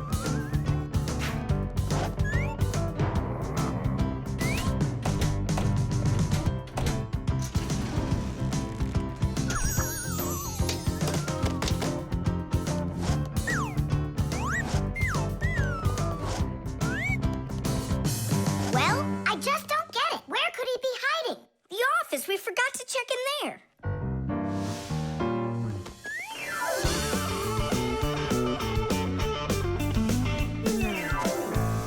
There's nowhere in here for him to hide. Inside the shark. Ha, Nolik. Tom Thomas couldn't even fit half of himself inside of that shark. Yeah? Then in that huge vase. Uh-huh. He's all scrunched up in there and laughing at us. Oh! Simka! There! Did you hear that? He is in there! There's no one. But I know that I heard a hee-hee. You imagined it. Let's go take a look in the bathroom. I imagined it. It's so stuffy inside this armor.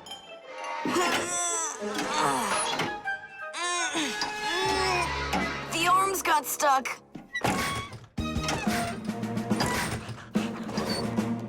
Where else could he be? Who is that? Simka the Knight! He came to life! Well, how much longer are you gonna look for me? Armor is very hard clothing worn by warriors to protect them against swords and arrows. People started making armor in ancient times, but the full body armor that knights wore didn't start until the Middle Ages. The armor worn by knights on horses was heavy. It could weigh 100 pounds, and if a knight got knocked off of his horse, he'd need help to get back up again. By the way, the knights' horses, they wore their own heavy set of armor for protection. Hey, did you turn into statues? Tom Thomas? Is that you in there? Who else? Lift up this visor, I can barely breathe. And how come we should do it? 'Cause I can't. Don't you see? My arms got stuck. We see. You look funny. Funny to you, but now I'm stuck and I can't get out of here. Come on, help me out, please. Great! Chusaka's just what we need right now. Chusaka, what's wrong with you? It's me. Hey, stop it.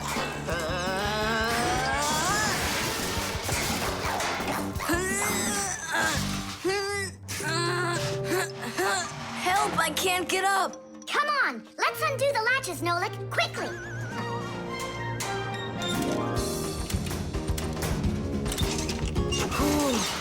Thanks for helping me. It was nothing. I couldn't have done it without you. Let's put the night back together. Uh-huh. Before Dad gets back. Protective clothing isn't just for people who are fighting in battles. Travelers put on special nets to protect themselves against mosquitoes and gnats. And beekeepers wear protective clothes too. If they had nothing to protect them from bee stings, their job would be quite painful. Without their protective clothing, it would be impossible for firefighters to go into burning buildings and save people. And how could astronauts go into outer space without special clothing? It's freezing up there and there's no air to breathe at all.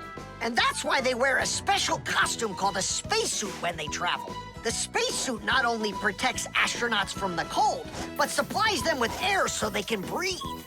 By the way, the Fixies also wear protective clothing so they can stay safe while they work. Well, there. Did we get it right? It looks like we got it right. Only, where's the helmet? Nolik went to get it. Tom Thomas! Helmet delivery! Thanks there, Chusaka. Whoa there, Warhorse. Calm yourself down. There we go. It's all back in place again. Too bad that your knight looks like a ballerina twirling around. You see, his arm. I can't move it. It's stuck. Here's what we'll do. Give him something to hold.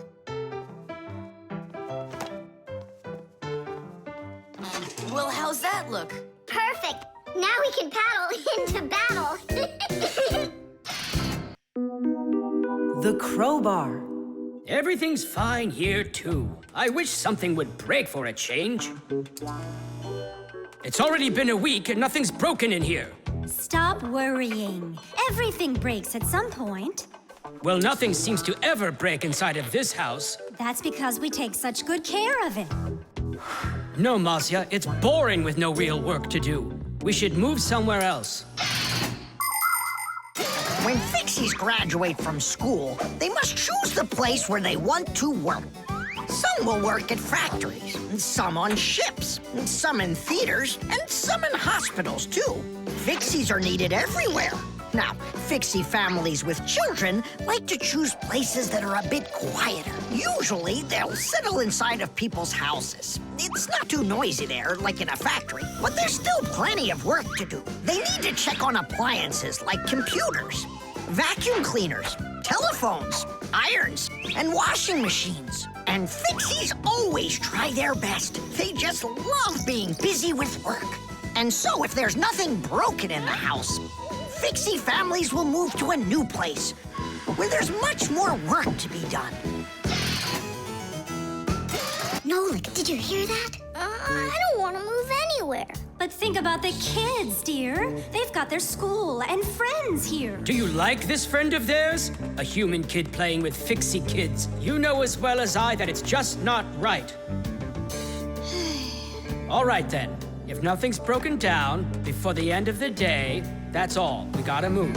Oh, no, I can't. Tom Thomas comes home the day after tomorrow, and we'd be gone by then. Pull yourself together. And I won't see him any more at all? Nolik, I have an idea. What idea? If something happens to break down before the end of the day, then we're not moving.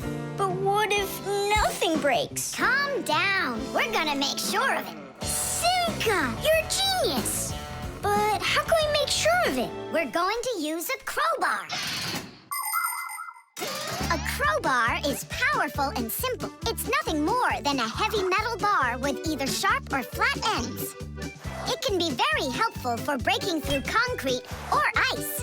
It can also be used as a lever to root out a tree stump or move a boulder. If one end of the bar has a claw cut into it, then it's good for pulling out nails. Yes, sometimes the simplest tools are the most powerful ones. Do we have that tool? We've got our pack-a-mat, and it's got everything. Yay! In gadgets and devices, our work will never end. Appliances are fickle, they need a loyal friend. At morning, noon, and midnight of every single day. When there is an emergency, you know we're on our way. 1, 2, 3. Inside we'll be to fix what's wrong. Till it runs strong. 1, 2, 3. Inside we'll be all day and night. We fix things right. How about you let me try? Go on. Nolik! What are you thinking? I'm doing like you were doing. No, you're not. Now I'm confused. First off, whatever you break's gotta look like it broke all by itself. Oh, I gotcha. And second, you gotta break it in some way that can be fixed later. Did someone say something needs fixing? Or am I hearing things? Papas, we just found out that the television's broken down. Are you sure? Yeah. And one of the keys on the keyboard is stuck. For real? For real. And the clock's not running either. Oh ho! Masya, our life is getting back on the right track. Should we fix them? Yeah, what else? We are the Fixies. We live to keep on working, and work for us is fun. So we'll just keep on working, 'cause our work's never done. And deep inside of gadgets, if you look when it's dark, you might just see us race around like multicolored sparks. 1, 2, 3. Inside we'll be to fix what's wrong. Till it runs strong. 1, 2, 3. Inside we'll be all day and night. We fix things right. Tidish! Oh, that was a lot to do. You'd almost think that somebody broke it on purpose. Well, we didn't do it. It broke by itself. Yeah, this apartment still needs a lot of work. We shouldn't move anywhere. I like it here. So do I. It's the best. See, we don't need to go anywhere. The globe. Ready? Set? Go!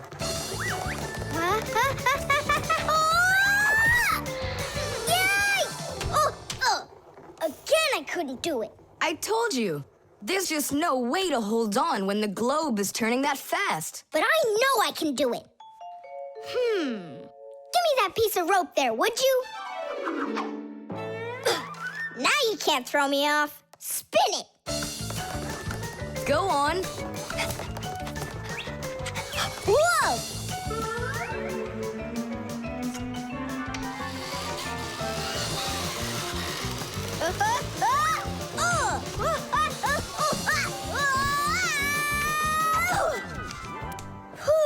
What you doing?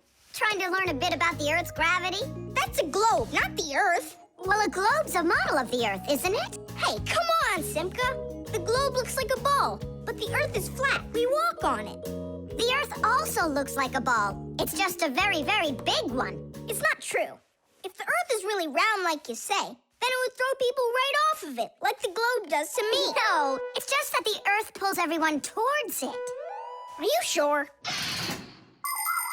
The planet that we live on, the Earth, is a huge sphere. The Earth revolves around the sun, and the moon revolves around the Earth. Do you know why they don't fly away from each other? It's because of a force called gravity that pulls all objects towards each other. The heavier the object, the stronger its pull. That's why people, rocks, air, and water get pulled towards the Earth instead of floating up into space. Thanks to gravity, we are able to walk on the Earth. Then why doesn't the globe pull on me like the Earth does? Because this globe is very light. Compared to the Earth, this globe is like millions of billions of times lighter. Compared to the Earth, we're specks of dust. He's right. Look, a speck of dust. It sticks to the globe like we stick to the Earth. Oh, come on. It's just because no one's turning it. But the Earth's spinning and we stick to it. What? I just don't believe you. There's just no way the Earth is spinning. You've really got no idea how the days all turn into the nights, do you? Do too. It's because the sun goes up and then sets.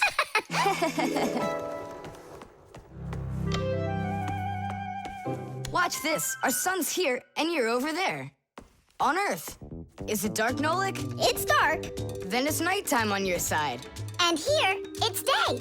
All right, now we'll turn the Earth. Hooray! Now it's daytime for me, and night for me over here. Ah, my side got dark again. And for me, it's a new day. All right, fine. You guys were right. I believe you. The Earth is spinning. The Earth goes round and round like a tilted spinning top. And as it spins, the sun shines its light on whichever half of the Earth is facing it. And as the Earth makes one full turn, we watch how the night becomes day and the day becomes night again. It takes 24 hours for the Earth to make one full turn. But that's not all. The Earth is also traveling in space around the sun. It takes the Earth 1 year to make a full circle.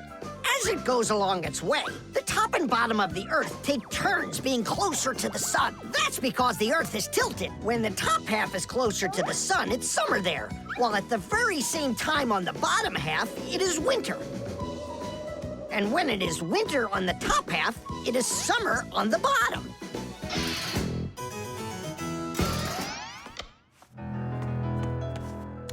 Nolik!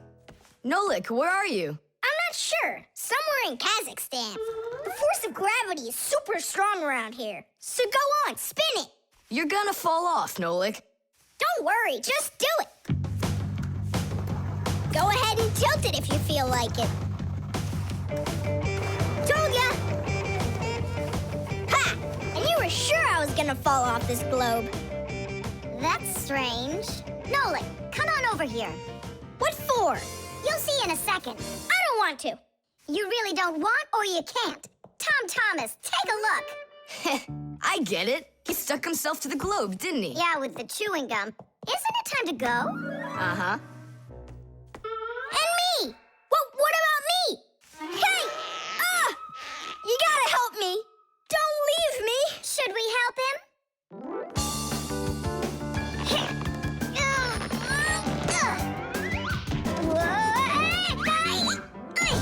I never would have thunk it, but the pull of chewing gum is even stronger than the Earth's gravity. The manipulator.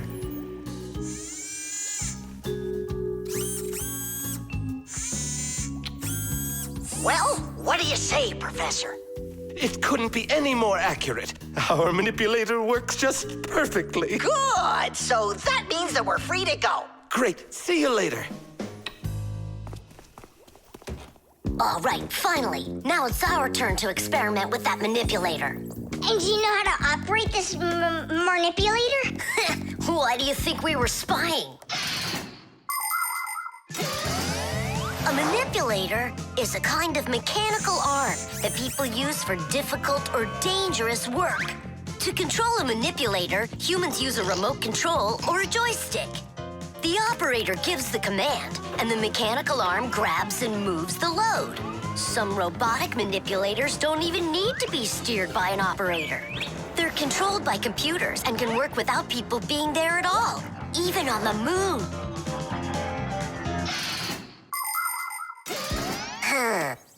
What is this button for? Uh-huh. How about this one? Uh-huh. Would you like to take a ride? Right now?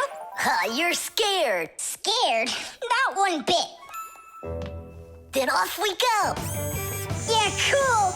Ha, this is totally awesome. Well, hang on. This is gonna get even awesomer. Professor?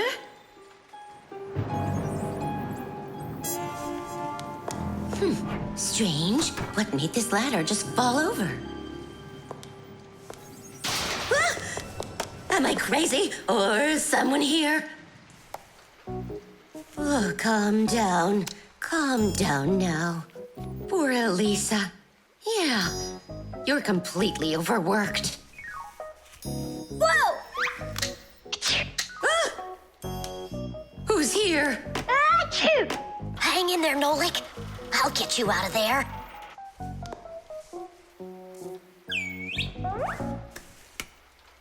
My compact's gone. Oh dear, what's going on? Ah! Stop this nonsense right now, or I'll call the police on you. I don't believe in ghosts. I don't believe in ghosts. I don't believe in... Ah! Where are you pulling me? I'm going to faint. I'm warning you. That's all. Goodbye. Ah. Throughout the world, humans use manipulators for all sorts of work. In factories, manipulators are used to lift and move heavy loads. They can also hand out the parts needed for assembly or even attach these parts themselves. In hospitals, more precise manipulators are used by doctors to help perform operations. Manipulators are also used in places where the work is simply too dangerous for people. For instance, where there are deadly chemicals, or places where humans can't get to easily, like somewhere underground where there isn't enough space to move, or deep under the water. Or in outer space where there's absolutely no air to breathe. So you see, mechanical arms are helpful in all sorts of places where humans are unable to reach things with their own arms. Hang on, Nolik. How can I get that thing open? Ugh, I got it!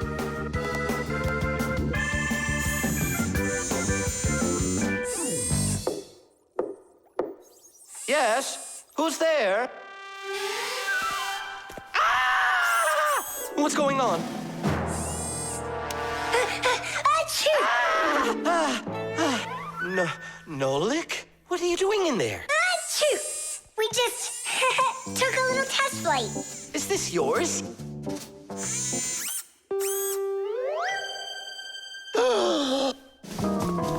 Elisa!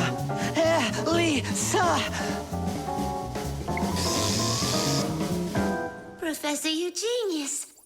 I was attacked by a crazy arm. The manipulator. It's your imagination. Look, it's come back. Stop, I'm telling you. Professor, you genius. It heard what you just said. Calm down, it's okay. It was a little malfunction, but I took care of it. You are just astounding. And don't think that I'm through with you. With me? With you? No, with the manipulator. Let's go, Elisa. Yeah, let's go, Professor.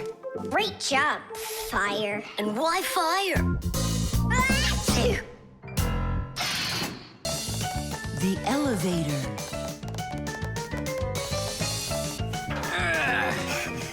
Papu's, Marcia, we gotta hurry. How come? Tom Thomas is going to see the circus.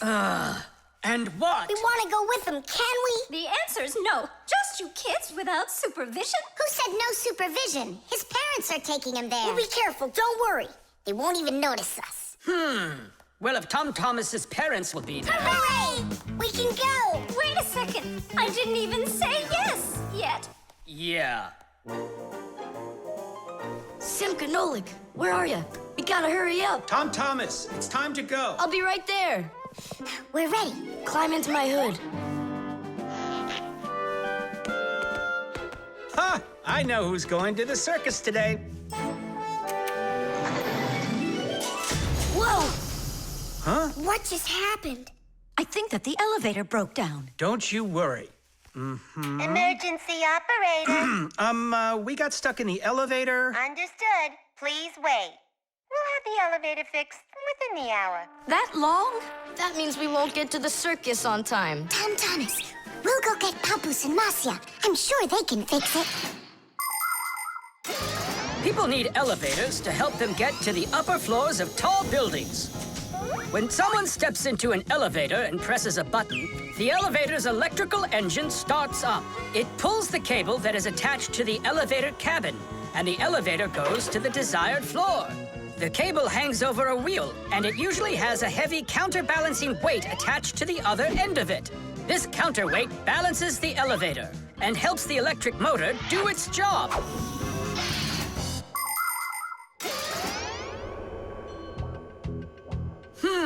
I wonder what the reason is. I think I see something over there that got stuck. Looks like you found the reason. We gotta go and fix it now, or we'll never get to the circus on time. You know, we can just have it right here. Ladies and gentlemen, presenting the Fixie Spectacular. And now your attention, please, on the high wire.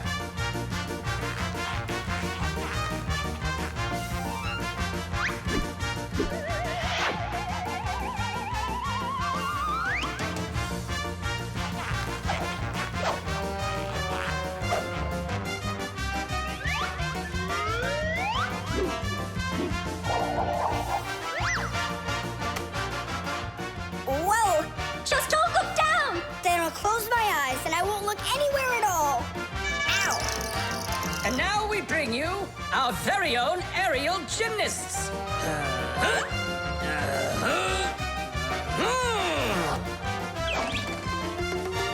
Hoop, hoopa.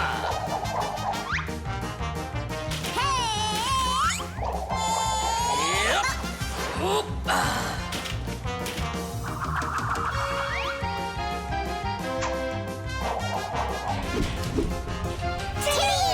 Oh, Tadish! Our next act, feats of strength. It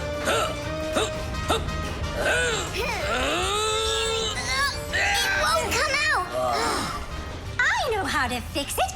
With a death-defying circus act, point your eyes up. Marcia, where are you going? Up to the electric motor! Do you know the right way to behave yourself inside of an elevator?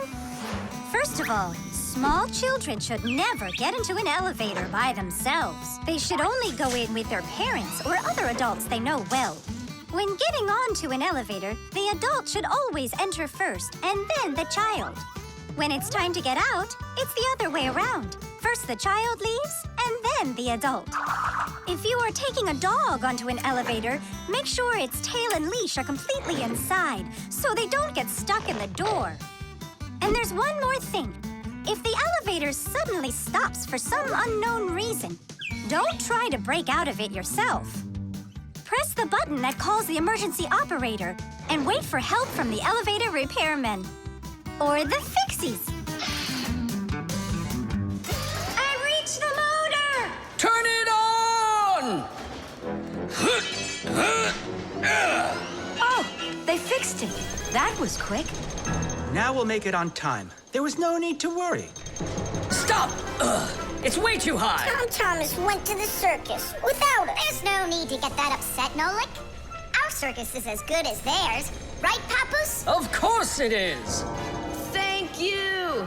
Thank you, to who? What do you mean who? The elevator repairman. The barcode. And so, what do we do if we happen to see humans? Hide from them, right? And what if you've got nowhere to hide? Then we turn ourselves into screws. That's correct.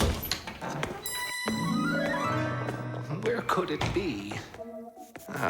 Where on earth could I have put it?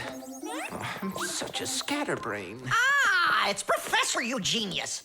There's no need to hide from him. He's our friend. Where has it gone? Did you lose something again, Professor? Yeah, how did you guess? It's just awful. Yesterday I started testing a new iron, and today, it's totally disappeared into thin air. Where could you have put that thing? I've got it down to 2 places. It could be in the warehouse or...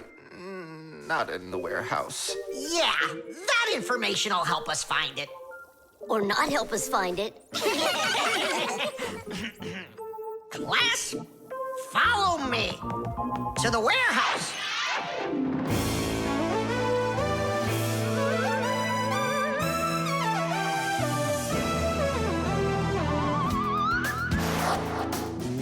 Wow, look at all these boxes. If we have to look inside each one of them, it'll take us 2 days. Maybe we'll get lucky. Let's look in this one. No, inside there is a fan. A fan? Wow, it's a fan. And what's inside this one? A mixer. Yeah, amazing. And what's in this box? An electric kettle. Made in Germany, by the way. He's right. There is a kettle in there. Professor, is this some trick? I don't get it. Grandpus, how do you do it? It's gotta be magic. What else? Here's how I think he's doing it. I think the professor has glasses made to see through the boxes. Of course not. I only know how to read the barcode that you can see on each of those boxes. Oh, that. Exactly. If you look at the printing on packages and boxes, you will often find a symbol with a lot of black lines and numbers. These symbols are called barcodes. Each barcode has all sorts of information. What the item is, what country it came from, and even in which factory it was made. With the help of a special reading device, a scanner, it's possible to read all the information the barcode holds. It really is an excellent system for stores to know what they've got. You don't even need a scanner to do it? I can figure out barcodes without one. I'll teach you if you want. Class. Let's see. We're looking for a box with an iron. There. Well, bring in the professor. Today, on almost everything that is sold, there is some kind of mark. For instance, this kind of mark is called a barcode. And this one, a QR code. These marks help us find out a lot of information. Suppose you walk by a building and see a QR code on it. Just point the camera on your mobile phone at it, and information about who built it and when it was built will appear on the screen. Isn't that great? It's a shame not every phone can do this yet. And that's not all. There are also marks that work without pictures. There are electronic chips that can hold information. These chips can be put inside of ID cards or travel passes, and all you need to do is press the card near a reader so it can check if you're allowed to go on through. Ah, you just made my day. You found it so quickly. What would I do without you? Huh? Is something wrong? This is not an iron. Whose sandwich is that? Mine. Yesterday I wanted to put it into the fridge, only I guess I put it into my... I just get distracted so easily. Look, we need to think this through logically. If you went and placed your sandwich into the box where the iron should have gone, then you must have put your iron in the refrigerator. Oh, here you are. Here you are, my new iron. Oh, I looked everywhere for you. Thank you, my friends, once again. There's no need to thank us at all. You're always there when we need help. You've even let us open our own school here in your laboratory. And we don't have to hide ourselves. Yeah, that's because you're so kind and you love Fixies. The baby monitor.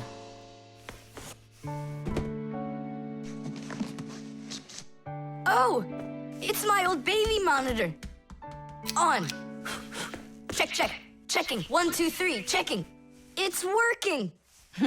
Why don't we give it to the Johnsons? They just had a baby the other day. This is mine, and I'm planning on using it. Aren't you a little too big for it? No, I'm not big at all. Well, I didn't realize that you're still a little boy. And a greedy one at that. They're never gonna notice this. Hey, Fixies, are you here? We're here now.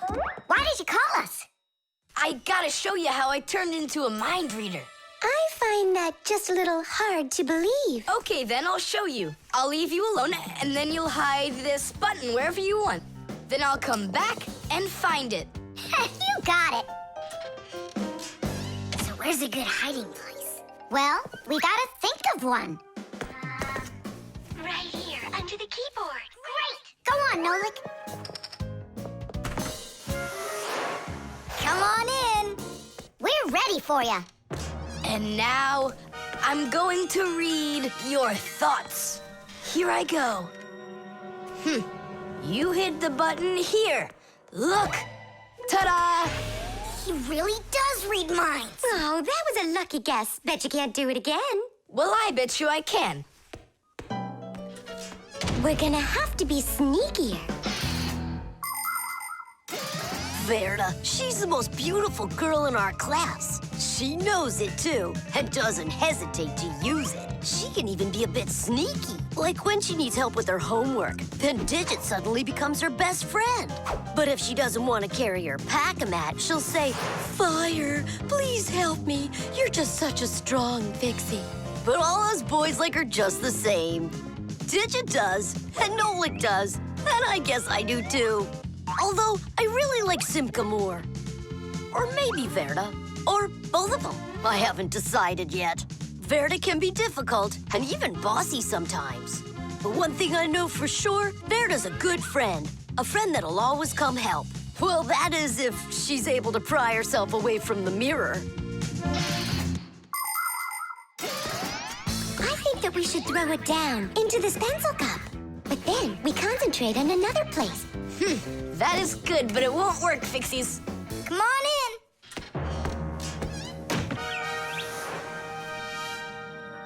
Uh-huh. Aha! It's in here. Tidish? Simka, were you thinking about the cup? No, I swear. And my mind was blank. Then who did, huh? Uh-huh. Tom Thomas, what do you say we go again? As many times as you want. I know how he's been doing all of this. It's a baby monitor. That's how we can hear what we're saying. I don't get it.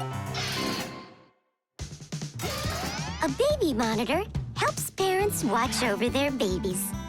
The system has 2 units that look like wireless telephones. The parents keep one of the units by their side and put the other one in the room where the baby is sleeping. If the baby suddenly wakes up and starts crying, the unit in the baby's room will pick up the sound and send it by radio waves to the parents' unit. Mom or Dad will hear the crying and go and comfort their child.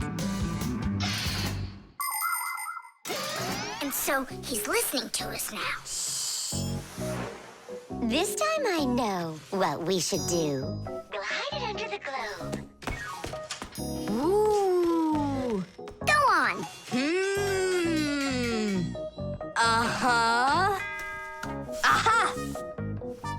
Huh? Where is it? If you read our minds, you'd find your button under the baby monitor. You tricked me. That's really not nice. And spying on us is nice, you think? I'm sorry, I just thought it'd be fun. Well, anyhow, Tom Thomas, you're too old for this thing. Unless, of course, you still need it. I'm not a baby. I was just, checking it. I'll go and give it to Mom. Mom, I'm not greedy. About what? Let's give this monitor to the Johnsons, and this car is for their baby boy. I don't think that baby's big enough yet for your car. So what? Soon he's gonna get bigger and become a big boy, right? Like me. The team. The first period is almost over. Tom Thomas's team is leading 2-0. There's no getting around the difference in class. Simka, pass to me!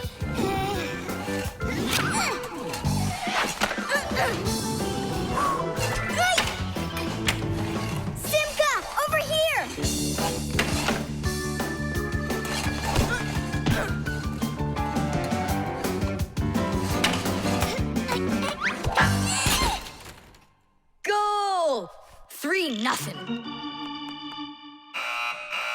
that's the end of the period. Time for the teams to take a break. This isn't a fair game. There's 6 of these guys and only 2 of us.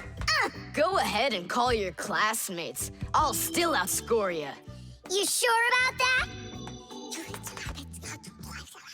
Uh-huh. Well, Tom Thomas, you asked for it. Young Fixies take classes and study just like human kids. But Fixie schools are quite a bit different than schools for people. To begin with, there are no more than 10 students in a room. In Simka's class, for instance, there are 6, and the children don't study in one place. On one day, the lesson could be inside a refrigerator, the next day in a computer, and the day after that in a vacuum cleaner. This is the best way for Fixies to learn all about them and put their new knowledge to the test. But the most important thing is that they have to learn to work as a team and help each other. Stronger Fixies helping weaker ones, and older Fixies helping younger ones. This is a must for Fixies, because appliances are so very big that if we didn't work as a team, we little Fixies could never get by. As the second period is about to begin, our full team comes to the ice. Huh?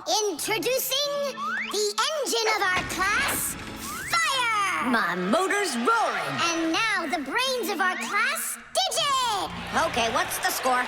Now here is the spirit of our class, Tula! Could I be our goalie? And here she is, the face of our class, Verda! And oh, what a cute one. So you want to quit, Tom Thomas? I'm not afraid of you.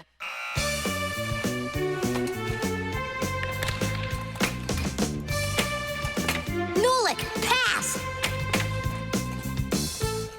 Shoot! I'm calculating the angle to use. Whoa! Oops! Pass it quick! Quit sleeping! If you're gonna scream at me, I'm not going to play at all. Wow, that's some team you got there.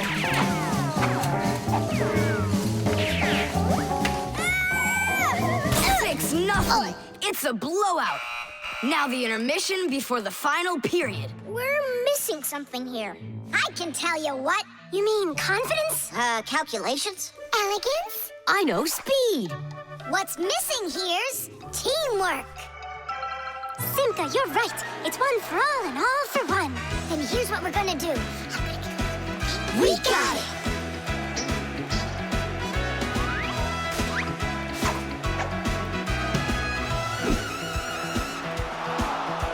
Attack and check, don't lose control. A line change on the fly. The puck is zooming towards the goal to score and break the tie. It's one for all and all for one. Great teamwork is a must. Let's go and show 'em how it's done. This game was made for us. Hockey's our game. Hockey, hockey's our game. Hockey, hockey's our game. Hockey, hockey's our game. Hockey's our game. Hockey, hockey's our game. Hockey, hockey's our game. Hockey, hockey's our game. Hockey's our game. Hockey, hockey's our game. Tell me again, what's the name of our game? Hockey. I can't hear you. Hockey. Oh, hockey's our game. Hockey. Hockey's our game. Hockey. Hockey's our game. Hockey. Hockey's our game. Hockey. I love that hockey. Hooray! We won, Tom Thomas. What do you say now? How did I get creamed like that? 'Cause you're by yourself here, and we are a team. The Stain.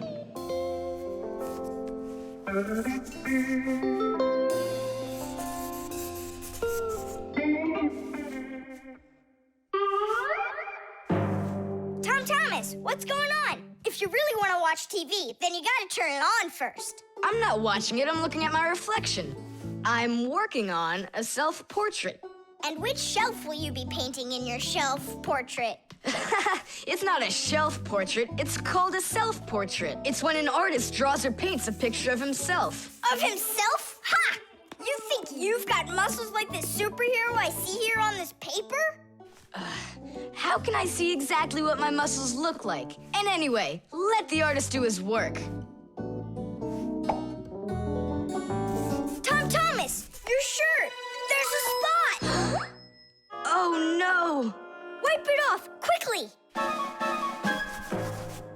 It's even worse, so now what? What we really need is Marcia.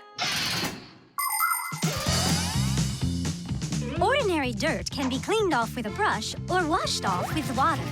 But there are stains that are not that easy to get rid of. Stains from fruit need to be soaked in hot water first. Blood stains, on the other hand, should never be washed in hot water. You can clean stains from paint or rust as well. Only for those, you'll need to use a special stain remover. But stain removers should only be used with the help of a parent or other adult that knows how to use them safely.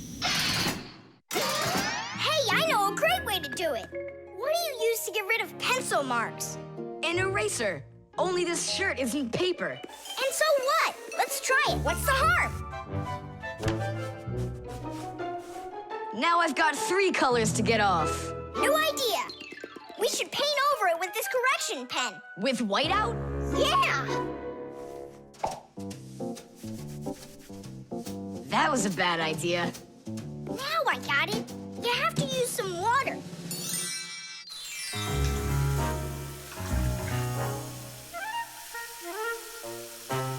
The wash should be better, don't you think? No, you can't wash whites with colors. And you've got a white shirt with colors all over it. Then how about if we try some more water? How much more can you use?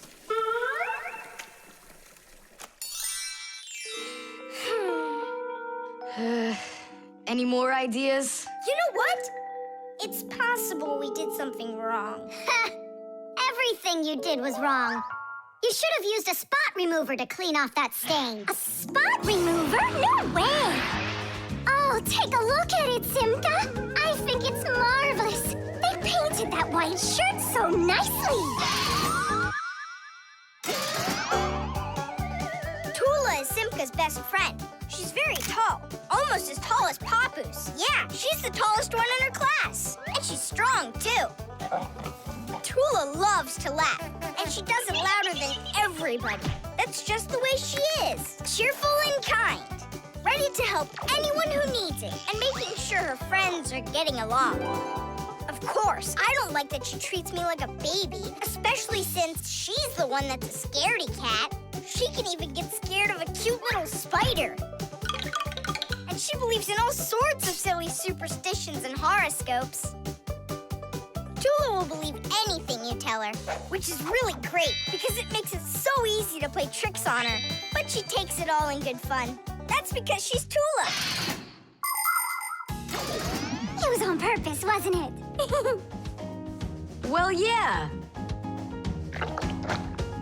Tom Thomas, no! Your mom will punish you for just one of them. And now you're gonna make more stains? Don't worry, Nolik. I forgot that this is an old shirt, and I'm allowed to get it all dirty if I want. And I tried so hard to clean it. Put another spot there. And over here. One in the middle. And a line over there. Splendid. That looks great. And how about down there? Wow, it's like fireworks. Splendid. There's a name for this style of painting, and properly speaking, it's an abstract painting. They have lots of lines and spots, and everyone sees whatever they want in them. Yeah, look! A golden ball by the river! And there's Tom Thomas with an F on his report card. Tom Thomas, what did you do to your room? And your shirt? You know what they call it? It's, abstract art. There's something good in it. I like it. Abstract art. Isn't it great? Ah, my little artist. The clocks. Go around. Left side. That's crazy. You'll crash. No, I won't. See, I told ya. What? Huh? Nothing. Now you talk with your computer like it's your friend. Listen, that's enough playing for today. Oh, Mom, just a little more. I'll give you half an hour while I cook dinner, and that'll be enough for today with the computer.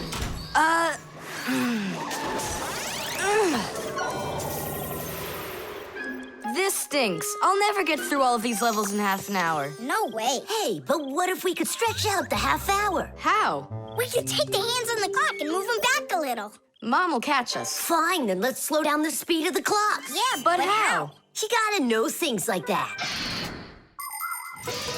Since olden times, many clocks run with the help of a pendulum. The pendulum controls how fast the hands of the clock turn. If you make it longer, the pendulum will start to swing slower, and the clock's hands will slow down. If you make the pendulum shorter, the clock will tick faster. Most clocks that are made today don't use pendulums. They run with the help of springs or with an electronic chip instead. But even so, there are ways to change the speed of these clocks, too.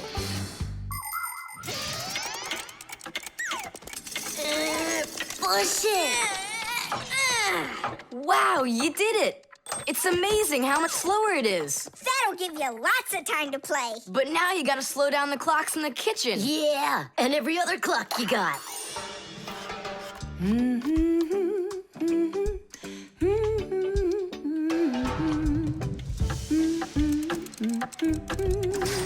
I just have to turn this to make the pendulum longer.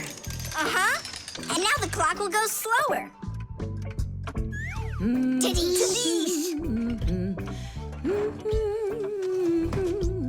Fire! Now that clock over there. Let's go do it. That's it! We slowed down every clock, and your mom didn't see a thing. That's great. Yeah. Wow, Tom Thomas, you're cool!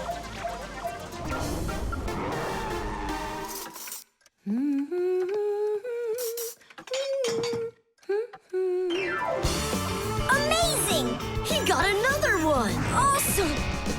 You're unbelievable! Way to go! Huh. That's strange. Hooray! Incredible!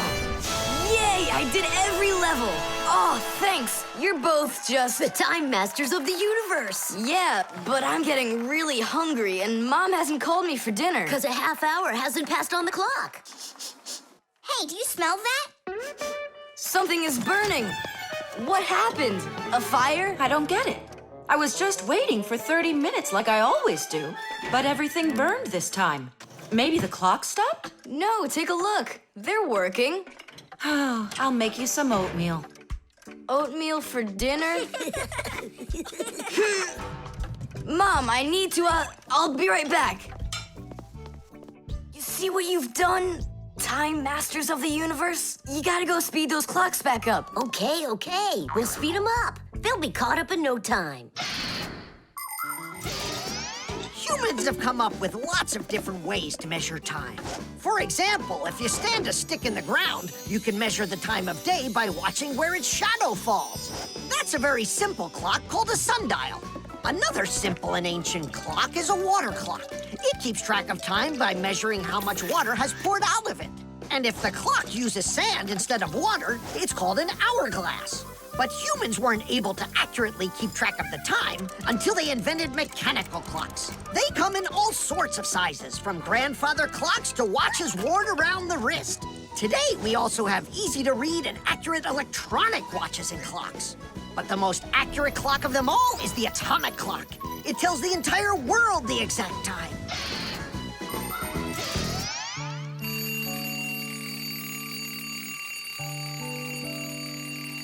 Tom Thomas, why is your alarm clock ringing in the middle of the night, huh? Really? Is it still night out? Look, Tom Thomas. But the clock says that it's morning. Interesting. Yesterday, Fire and I sped up all the clocks, so that's the reason the alarm went off. Sped them up? Are you crazy? Tom Thomas asked us. So what do we have to do now? Don't you know? Get to school, it's time. I'm joking. Go back to sleep. Don't worry, I'll get all the clocks working right again. Can I go and fix them with you? Ha! Fix them? You boys are the ones that always make the problems. The level. Tom Thomas, I'm really sorry. The movie this weekend, I have to cancel. You do? I need to go to Africa for work. I leave tomorrow. Oh, cool. You think I could go with you? To Africa? Can you even find it on the map? Africa. Here we go. No, you're still too little. When you grow as tall as the top of Africa, then I'll take you with me.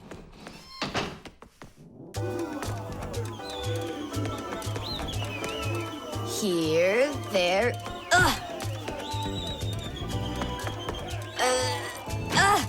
Tom Thomas, what you doing down there? I want to know if I'm as tall as the top of Africa or not. Well, do you know your height?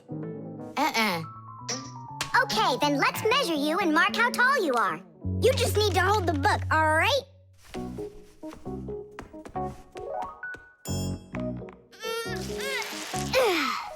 Simka, how do we measure what's higher? The top of Africa or this line over here?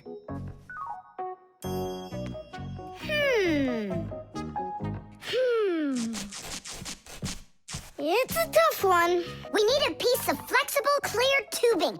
Oh, I can get it for you. I know where it is. And we'll build a simple tool to find out the answer.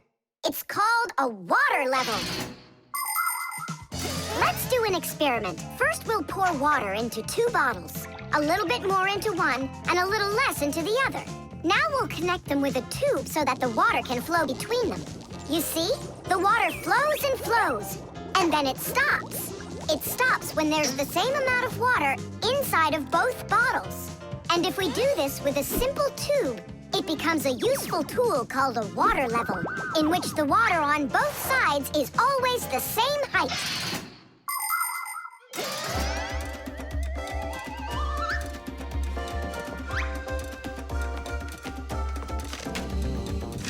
I'm gonna watch the water level on this end, all right? Be careful how you lift it, or the water can get out. Nolik, what's going on? The water inside the tube is even with the line. There you go, Tom Thomas. Where the water is right now is how tall you are. And? Well, it looks like Tom Thomas isn't quite tall enough for Africa. What if we hold the tube a little higher? You can try if you want, but the water's gonna stay where it is.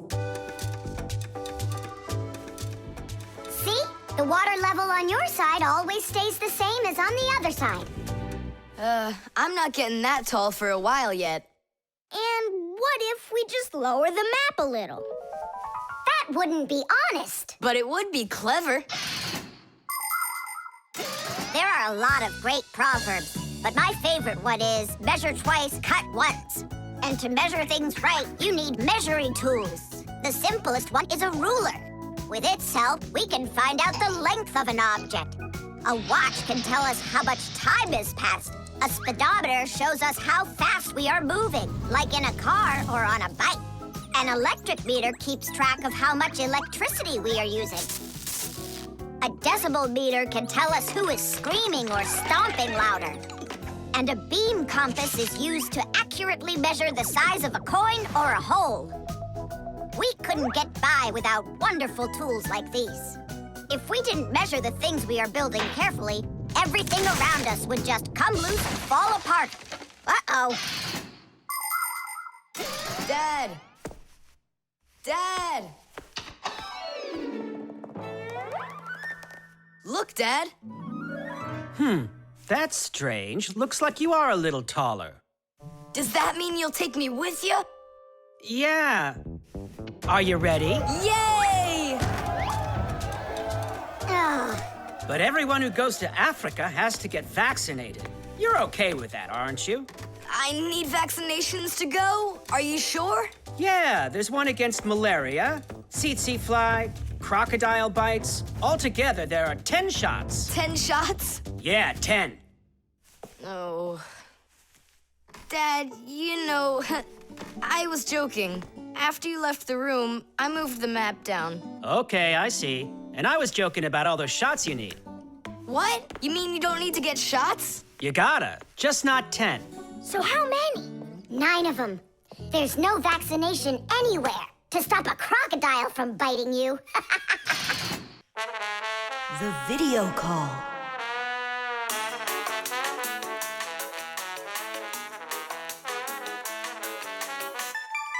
Turn on the camera right away. It's me, Simka.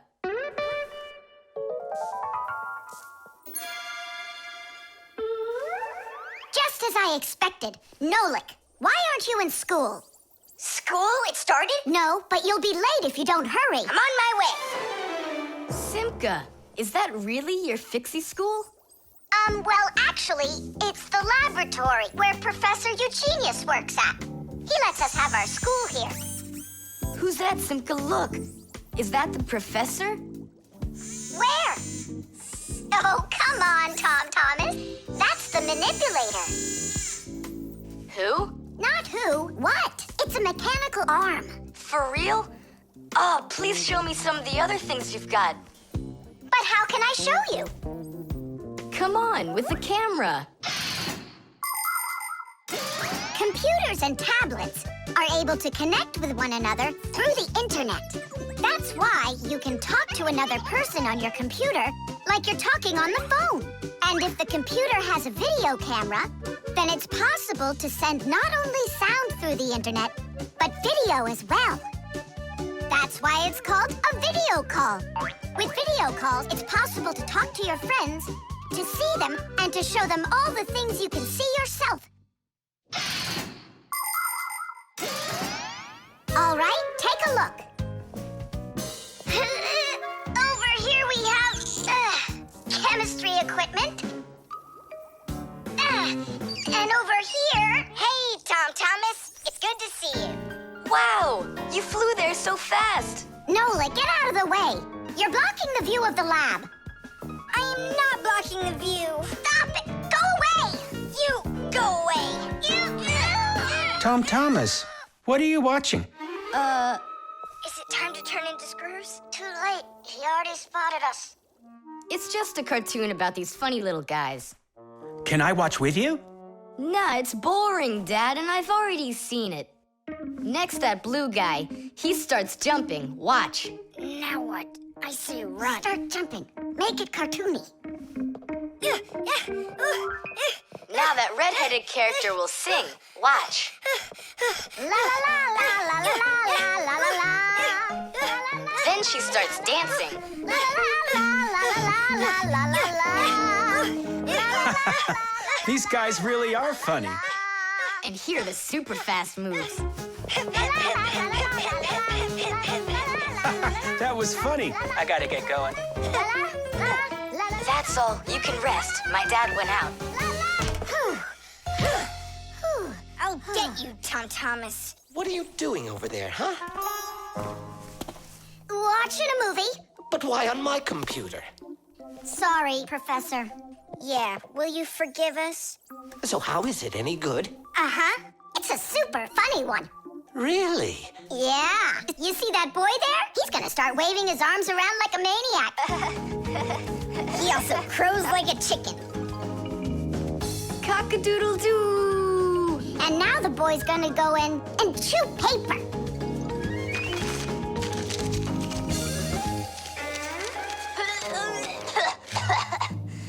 I can't do this all at once. A movie. That's what we're watching here, right?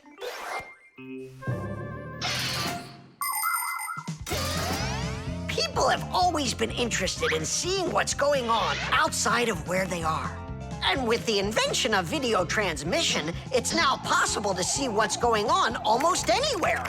Now, without leaving your home, you can see what's happening on another street or even in some far corner of the world. With the help of video calls, doctors can help their colleagues perform complicated surgeries. Teachers can give lessons by video, and scientists can take part in video conferences.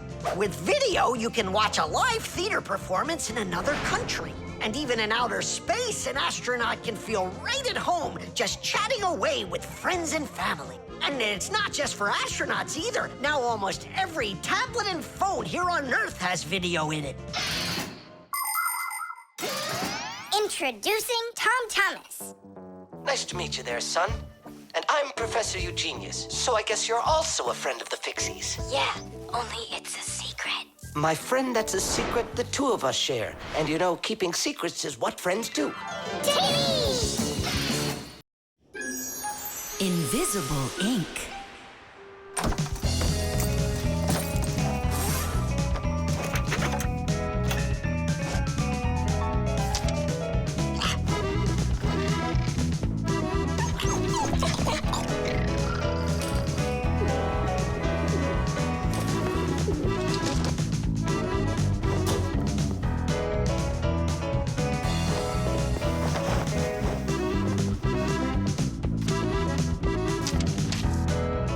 To Tom Thomas.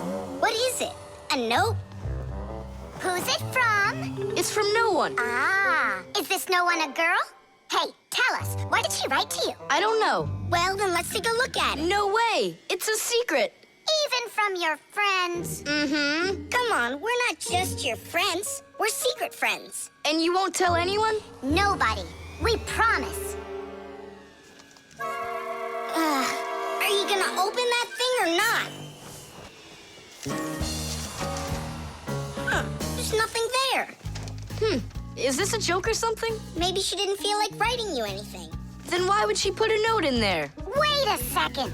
And what if she wrote that letter with a special kind of invisible ink? Wow, I've never heard of it. If you want to keep what's written in a letter secret, you can write it with a special liquid called invisible ink or security ink. You can make invisible ink yourself by mixing lemon juice, milk, or baking soda with water.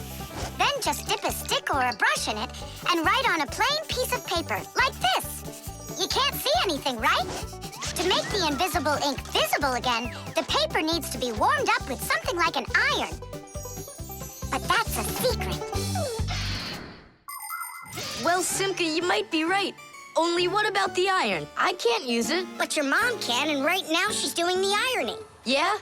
Well, that changes everything. Hold on! If that really is a secret letter, then no one should be allowed to see it. Even your mother. What can I do then? Ah, I know what.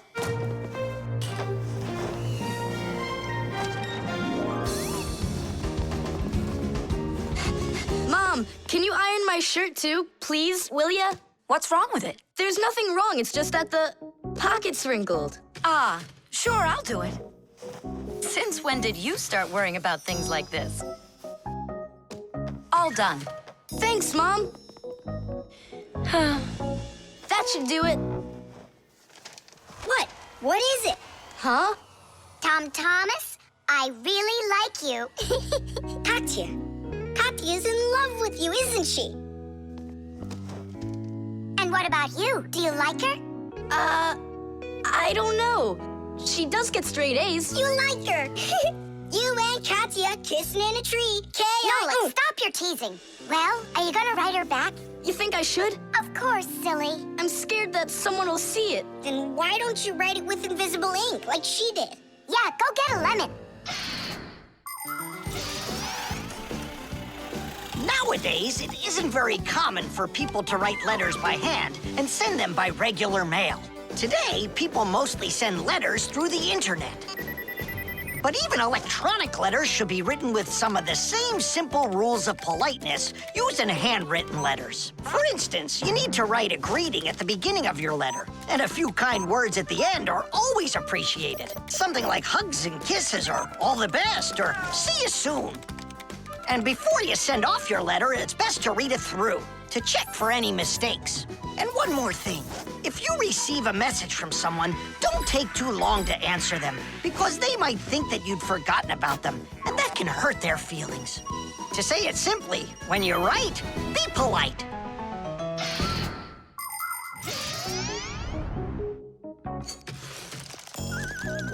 Go on, write. And what should I write? Come on, tell the truth. Just write this. Forgive me, Katya. Only there's another girl I really like. My one and only Simka.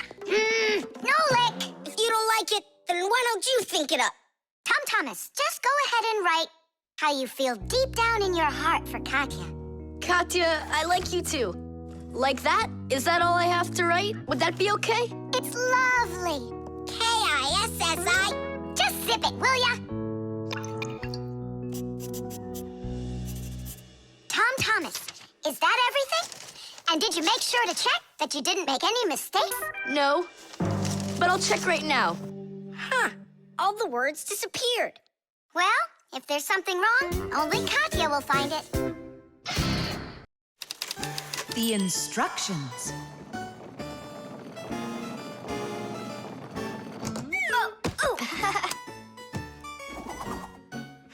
It doesn't work. Try putting it in the other way. Did you read the instructions? Why would I?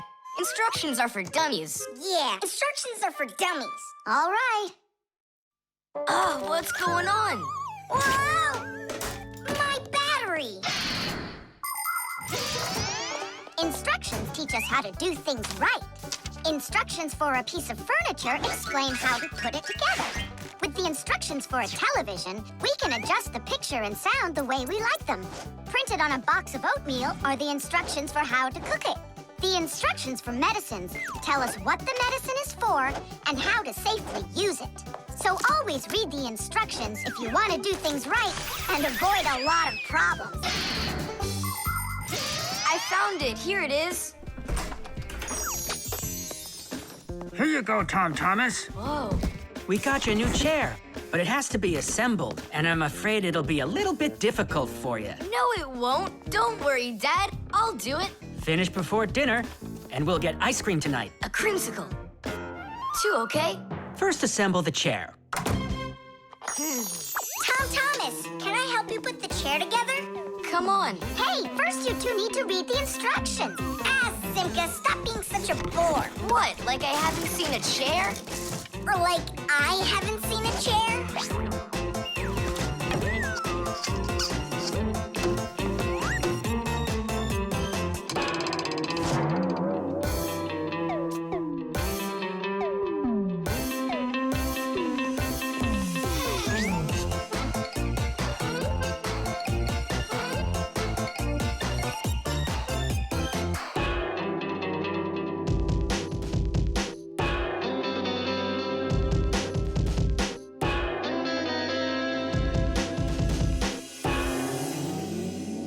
Well, Tom Thomas, you done?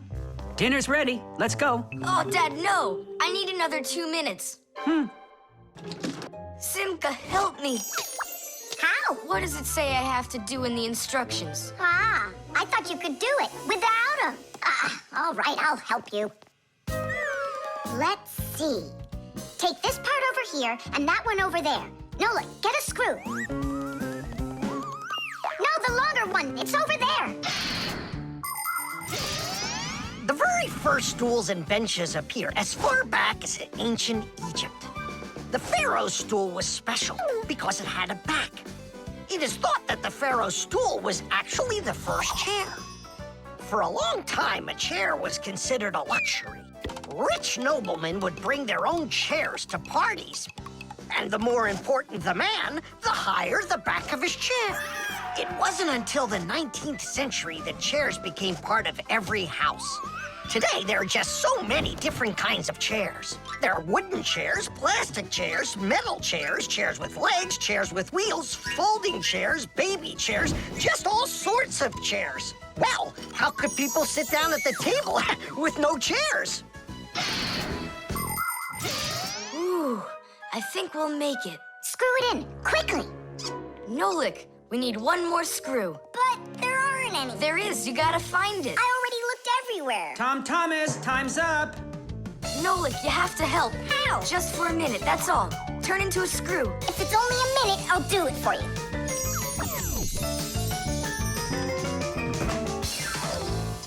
I'm done. You built it. Huh.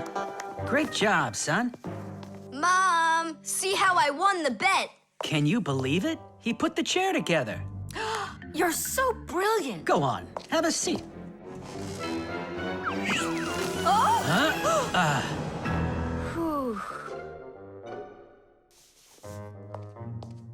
Now I see. You missed a screw. But I screwed it in. It must have... What? Must have what? Look. Here it is.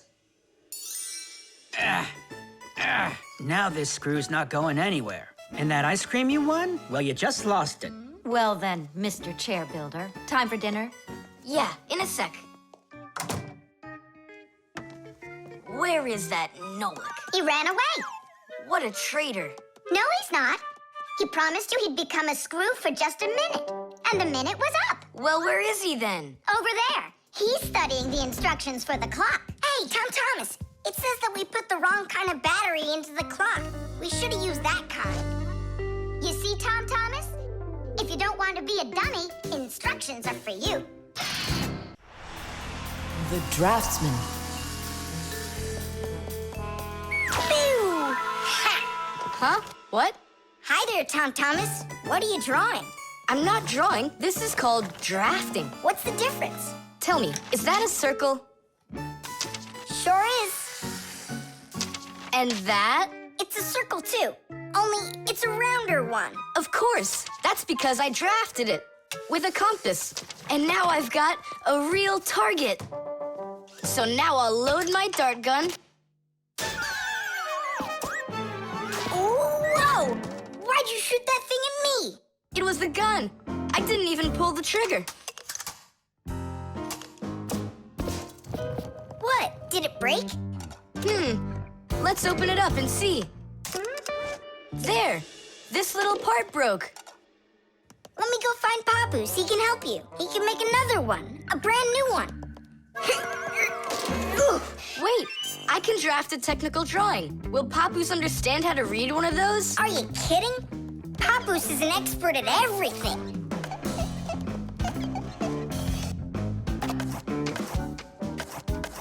Done. Wow, Tom Thomas, you're a real technical drawer. A draftsman, Nolik. That's what they call it. Try drawing a perfect circle by hand.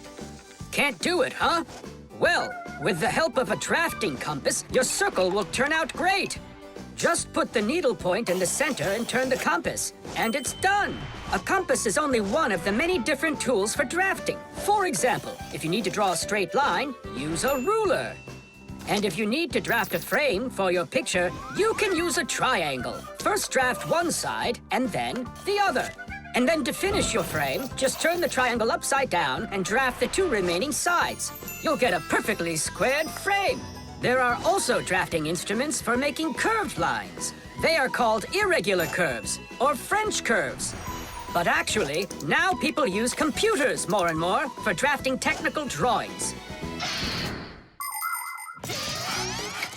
Papoose! Huh? What happened? We really need your help. One of the parts broke in Tom Thomas's dart gun. Could you make it?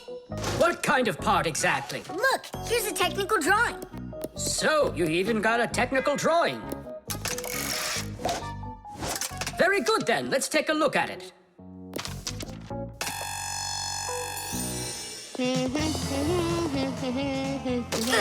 Here you go. Super. Let's see. It's not gonna work. You see, it sticks out here on the side. I need to draft another technical drawing. Papoose! Huh? Nolik, you scared me again. Forgive me, but the part has to stick out over on this side. And you're sure that's all? That's all, for real. Tom Thomas, it's done. Listen, while you were gone, I realized that the part needs to have a hole right here.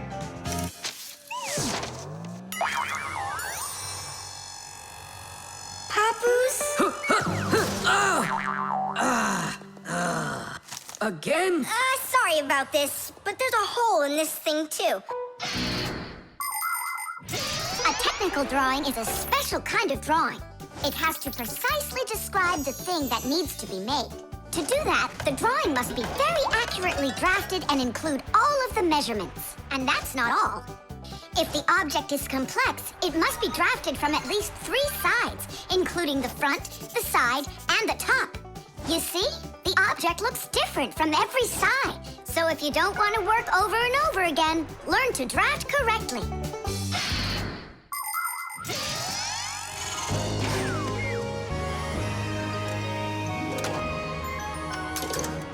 Kaboom! It works! Bullseye! And all thanks to our technical drawings. Yeah, after 3 tries, right? Some draftsman you are. Now I can draft all sorts of technical drawings. Even one of you if you'd like. No, don't bother. Hey! Great. That tickles. Now do me a favor and turn. Hey, what are you doing there? Just stop. What's going on? Now I think I got it. It's done. And what's that circle for, huh? That's the top view. You know what, Simka? That's what you really look like from up here. Nolik, take this over to Papus. He can use it to make another Simka. No thanks, Tom Thomas. For me, 1 Simka's enough. The prosthesis. Simka, over here. Take a look at what I found. It's a bear. Ooh. What bear did you find, Nolik? You know, it's the one Tom Thomas told us about. He was his best friend in the whole wide world. Until he became friends with you and me. What? Uh-huh. Let's try to wind him up.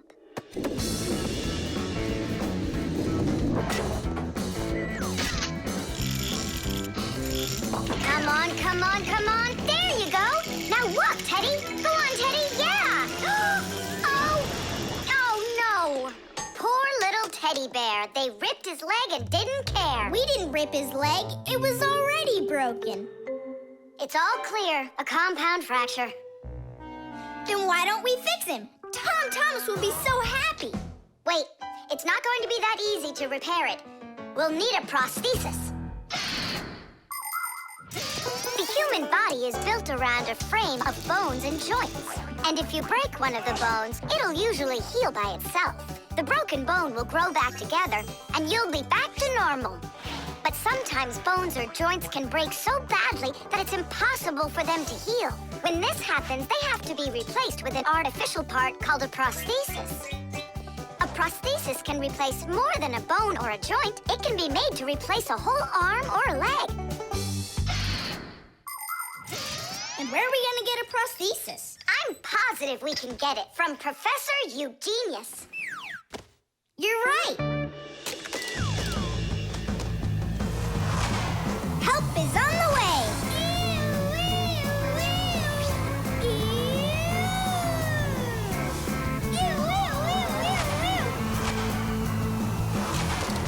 Hello, Professor Eugenius.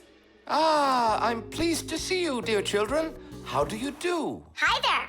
Professor Eugenius, can you make a prosthesis? What, have you broken something? No, not us. It was the bear. He broke his leg. What bear? The teddy bear that used to be Tom Thomas's friend. Ah, now I see. Today, with the help of modern prosthetics, more is being replaced than just arms and legs. For example, if you lose a tooth, it can be replaced with an artificial one. That's also a prosthesis. And there are times when a person starts losing their vision because the lens in their eye gets foggy and can't focus. For this, there's another kind of prosthesis, a new clear artificial lens. A prosthesis can also be used to help people with poor hearing. A tiny device can be put inside of somebody's ear so they can hear what's going on. And that's not all. People have also learned how to treat a sick heart by replacing its worn-out parts with prostheses. What fantastic inventions these prostheses are. It's amazing what they can do. They help people live a full life. Professor, is it working out? We'll know soon enough.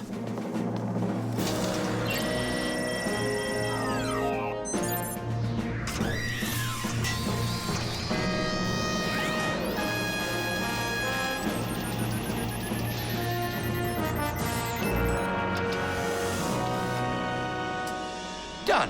Here you go. Thanks so much for your help, Professor Eugenius. Not at all. Take care, kids. In gadgets and devices, our work will never end. Appliances are fickle, they need a loyal friend. At morning, noon, and midnight of every single day. When there is an emergency, you know we're on our way. 1, 2, 3. Inside we'll be all day and night. We fix things right. Well, now this old friend of Tom Thomas's will be just like new, Nolik. Simka, if Tom Thomas makes friends with the bear, then what? Will he stop being friends with us? Hi, everybody. Hi there. Oh, my teddy bear. You found him for me. And you fixed him. Ah, thanks a lot.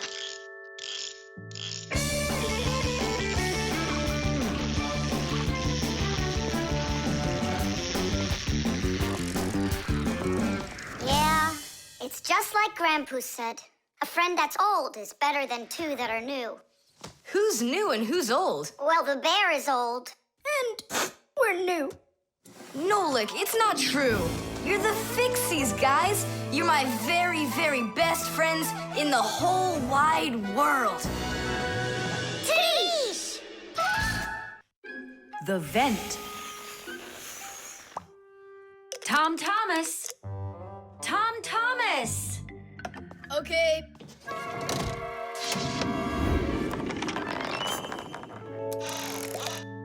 Simka, Tula, check it out. It's pretty, isn't it? Oh, splendid. It's nothing but a trinket. It's completely useless. Useless? Look how well it matches my hair clip. Useful things are the kinds of things you truly need. For instance, like this rope ladder I've got. It's splendid. And where do you plan on climbing with this thing? Now, this mirror here is both useful and pretty. Oh, how splendid. Tula, you say everything is splendid. Well, here's something super splendid that I bet you don't have. Oh, what is it? It's a mechanical super claw. It must be just perfect for scratching your back. Now look what I have. A photograph of Vector. And he signed it for me, too. Are you sure that's Vector? You've got a photo of the bravest Fixie on the face of the entire planet? Yeah, and the most beautiful. Is it him for sure? No way. Let me take a look. You'll smudge it. You've been fooled. No. Yes. Jealous? You are. My photo! Oh, no! What was that? A draft. This is completely your fault. It's not my fault. It's your fault for bragging so much. Please, girls, stop fighting. Let's go find it.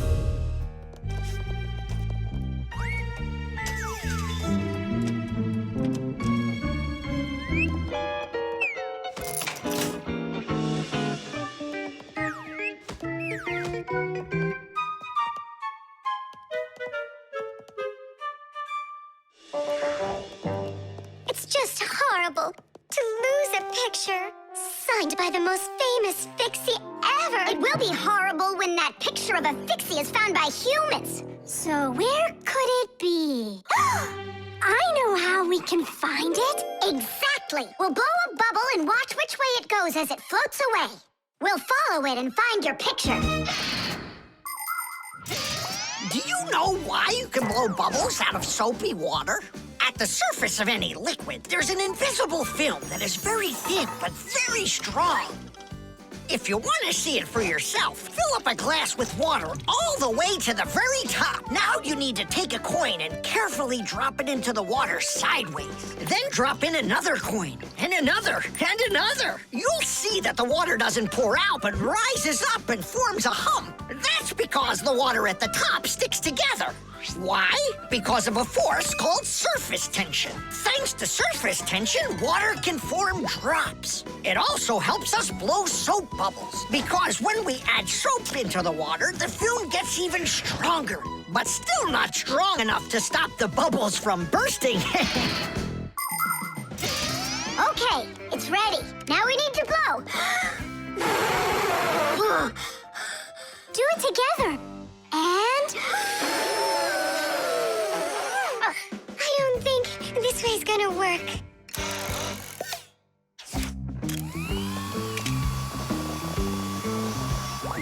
It's flying! We did it!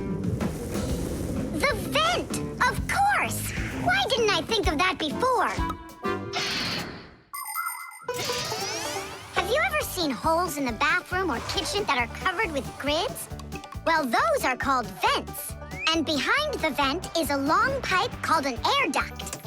Unpleasant odors and musty air can be forced into the ducts and sent out of the house.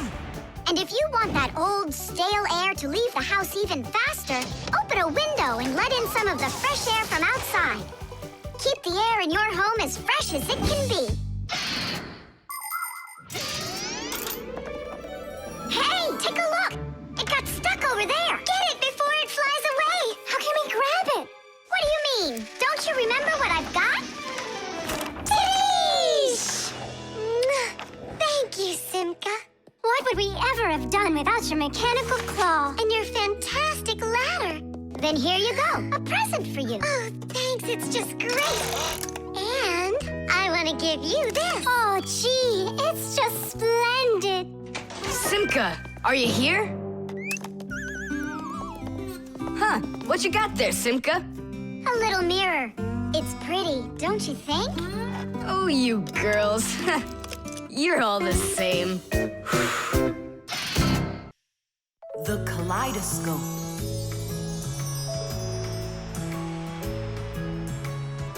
Tom Thomas, when are you gonna give me a peek at your new ball? I just can't wait. I told you, you can see it as soon as I hang it up. You're not peeking, are you? No, I'm not. Oh! So can I look at it now? Sure, take a look.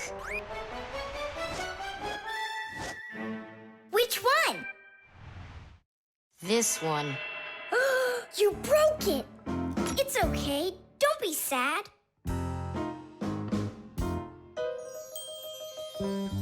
I know what to do.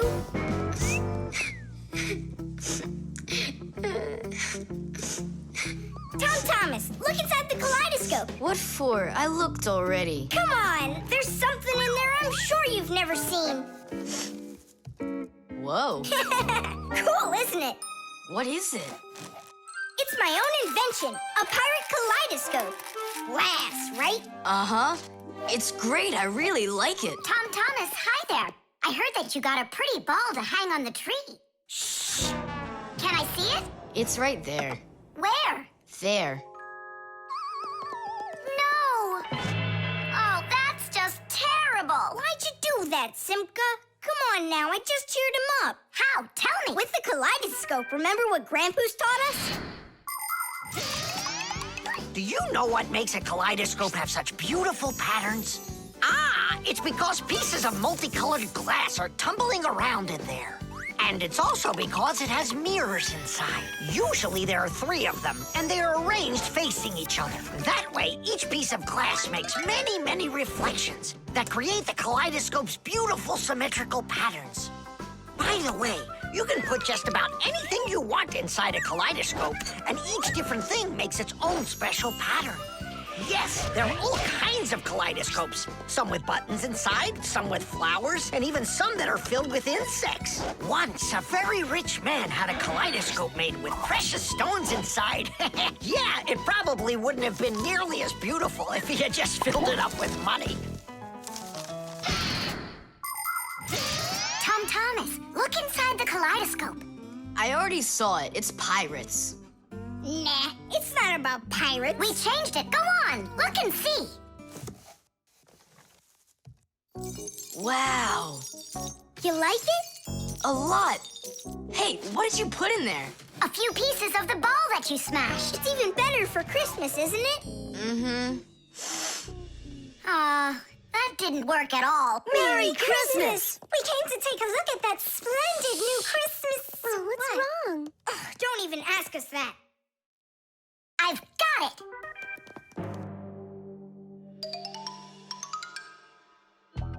Tom Thomas! What? Look inside the kaleidoscope! Again? I don't want to. And I'm telling you, you've got to. Fine. Cool, yeah. Merry Christmas! thanks so much. Now don't you feel good again? Yeah, it's really something. And you're the first human in the world that's ever seen it. How about that? Turn it! It's great, isn't it? Wondrous designs that tickle the eye in the kaleidoscope.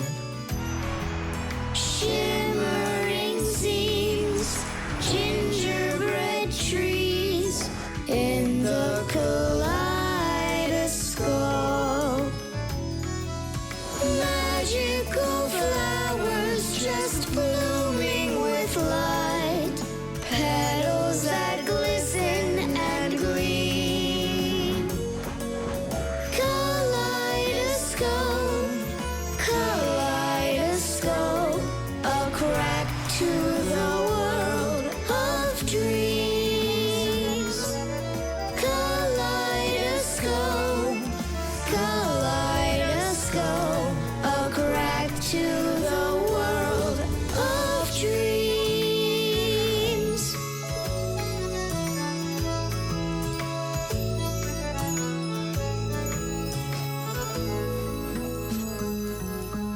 Hi, everybody.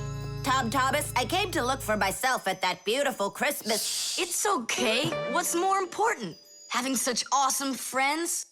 Or some ball hanging from a tree? The tools.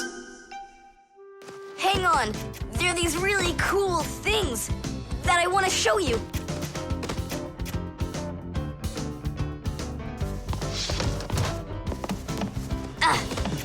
Whoa! Whoa, look how many things you got all at once. Your dad's gonna be so angry when he sees what you did with all of his tools. I'm gonna put them all right back where they were. And where were they? Open the box and you'll see. It's neat. There's a special place in there for each one of the tools. Try hammering in a nail or drilling a hole with your bare hands. Uh-huh, there's no way. But with the help of the proper tools, it's a piece of cake. But of course, that's only if you know how to use them. Tools need proper care. If the head of a hammer is loose or a drill is dull, then you shouldn't work with them. It's dangerous. And when you're done working, put the tools back in their places, or you'll be tearing your house apart trying to find them the next time you need them. Huh. The pincers go here, and the wrench goes over there. This drill bit's too long for this spot. Let's see if it fits in this one. Huh. Any idea what this tool is for? For splitting wood or carving stone. That chisel's what you want to own. Wow, Simka, you're a real poet. Now try to answer this little poem. When you have a thing to measure, this round tool is quite a treasure. This tool, right? I know what it's called. It's a measuring tape. Let me measure you, Nolik. Wow, you've grown. You've almost reached 1 centimeter. Class! I also have a rhyming riddle for you. What bangs a nail into the wall to make sure pictures never fall? A hammer! I was first, and the hammer goes right here. And now I have one for you to guess. If you need to screw in screws, here's the tool that you should use. A screwdriver! I was first, again. You got it right. All right, Tom Thomas, we better hurry. We still have a lot of tools here to get sorted out. Humans, just like Fixies, use hundreds of different tools to do their work. Picking the right one depends on the task at hand. For instance, if you need to hammer in a nail, use a hammer.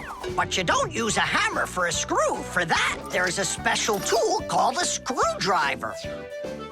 A wrench is the tool for tightening nuts and bolts. A vise is used to hold a part in place, and a drill to drill a hole. If you need to cut a piece of wood, you should choose a saw. You could use a handsaw, for example, or a hacksaw. Different kinds of pliers can be used for snipping, gripping, or bending. If you need to smooth something down, you use a file. If you learn how to work with tools properly, you can build just about anything. Looks like we did it, just in time. Oh, and how about this? Do you know what kind of tool that is? I don't know. There's no place for it in here. Just throw it out. Come on. And what if my parents use it? Looks like we did something wrong here. My dad came home. Tom Thomas! I'm in here. Hi there. Reading. Way to go, son. Huh? Oh! I don't get it. Where is it? What? I put a piece of metal under the table leg so it wouldn't shake, but it disappeared. So that's where the tools place is. Did you take it? What? I didn't. It must be somewhere under the table. And you look under the sofa. All right.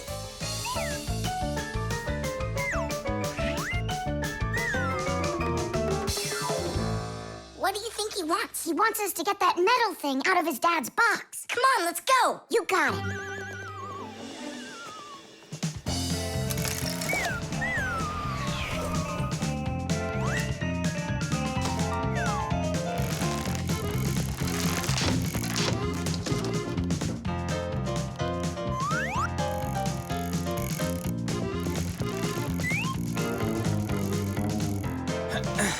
Any luck?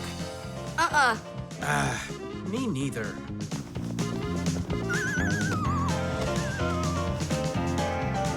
I found it, Dad. It was under the table, just like I told you. Huh. You were right. It's strange. How could I have missed it? Maybe you're just, tired from working too much. Maybe. Tadish. What? It's a new word, Tadish. Tadish. I do like the sound of it.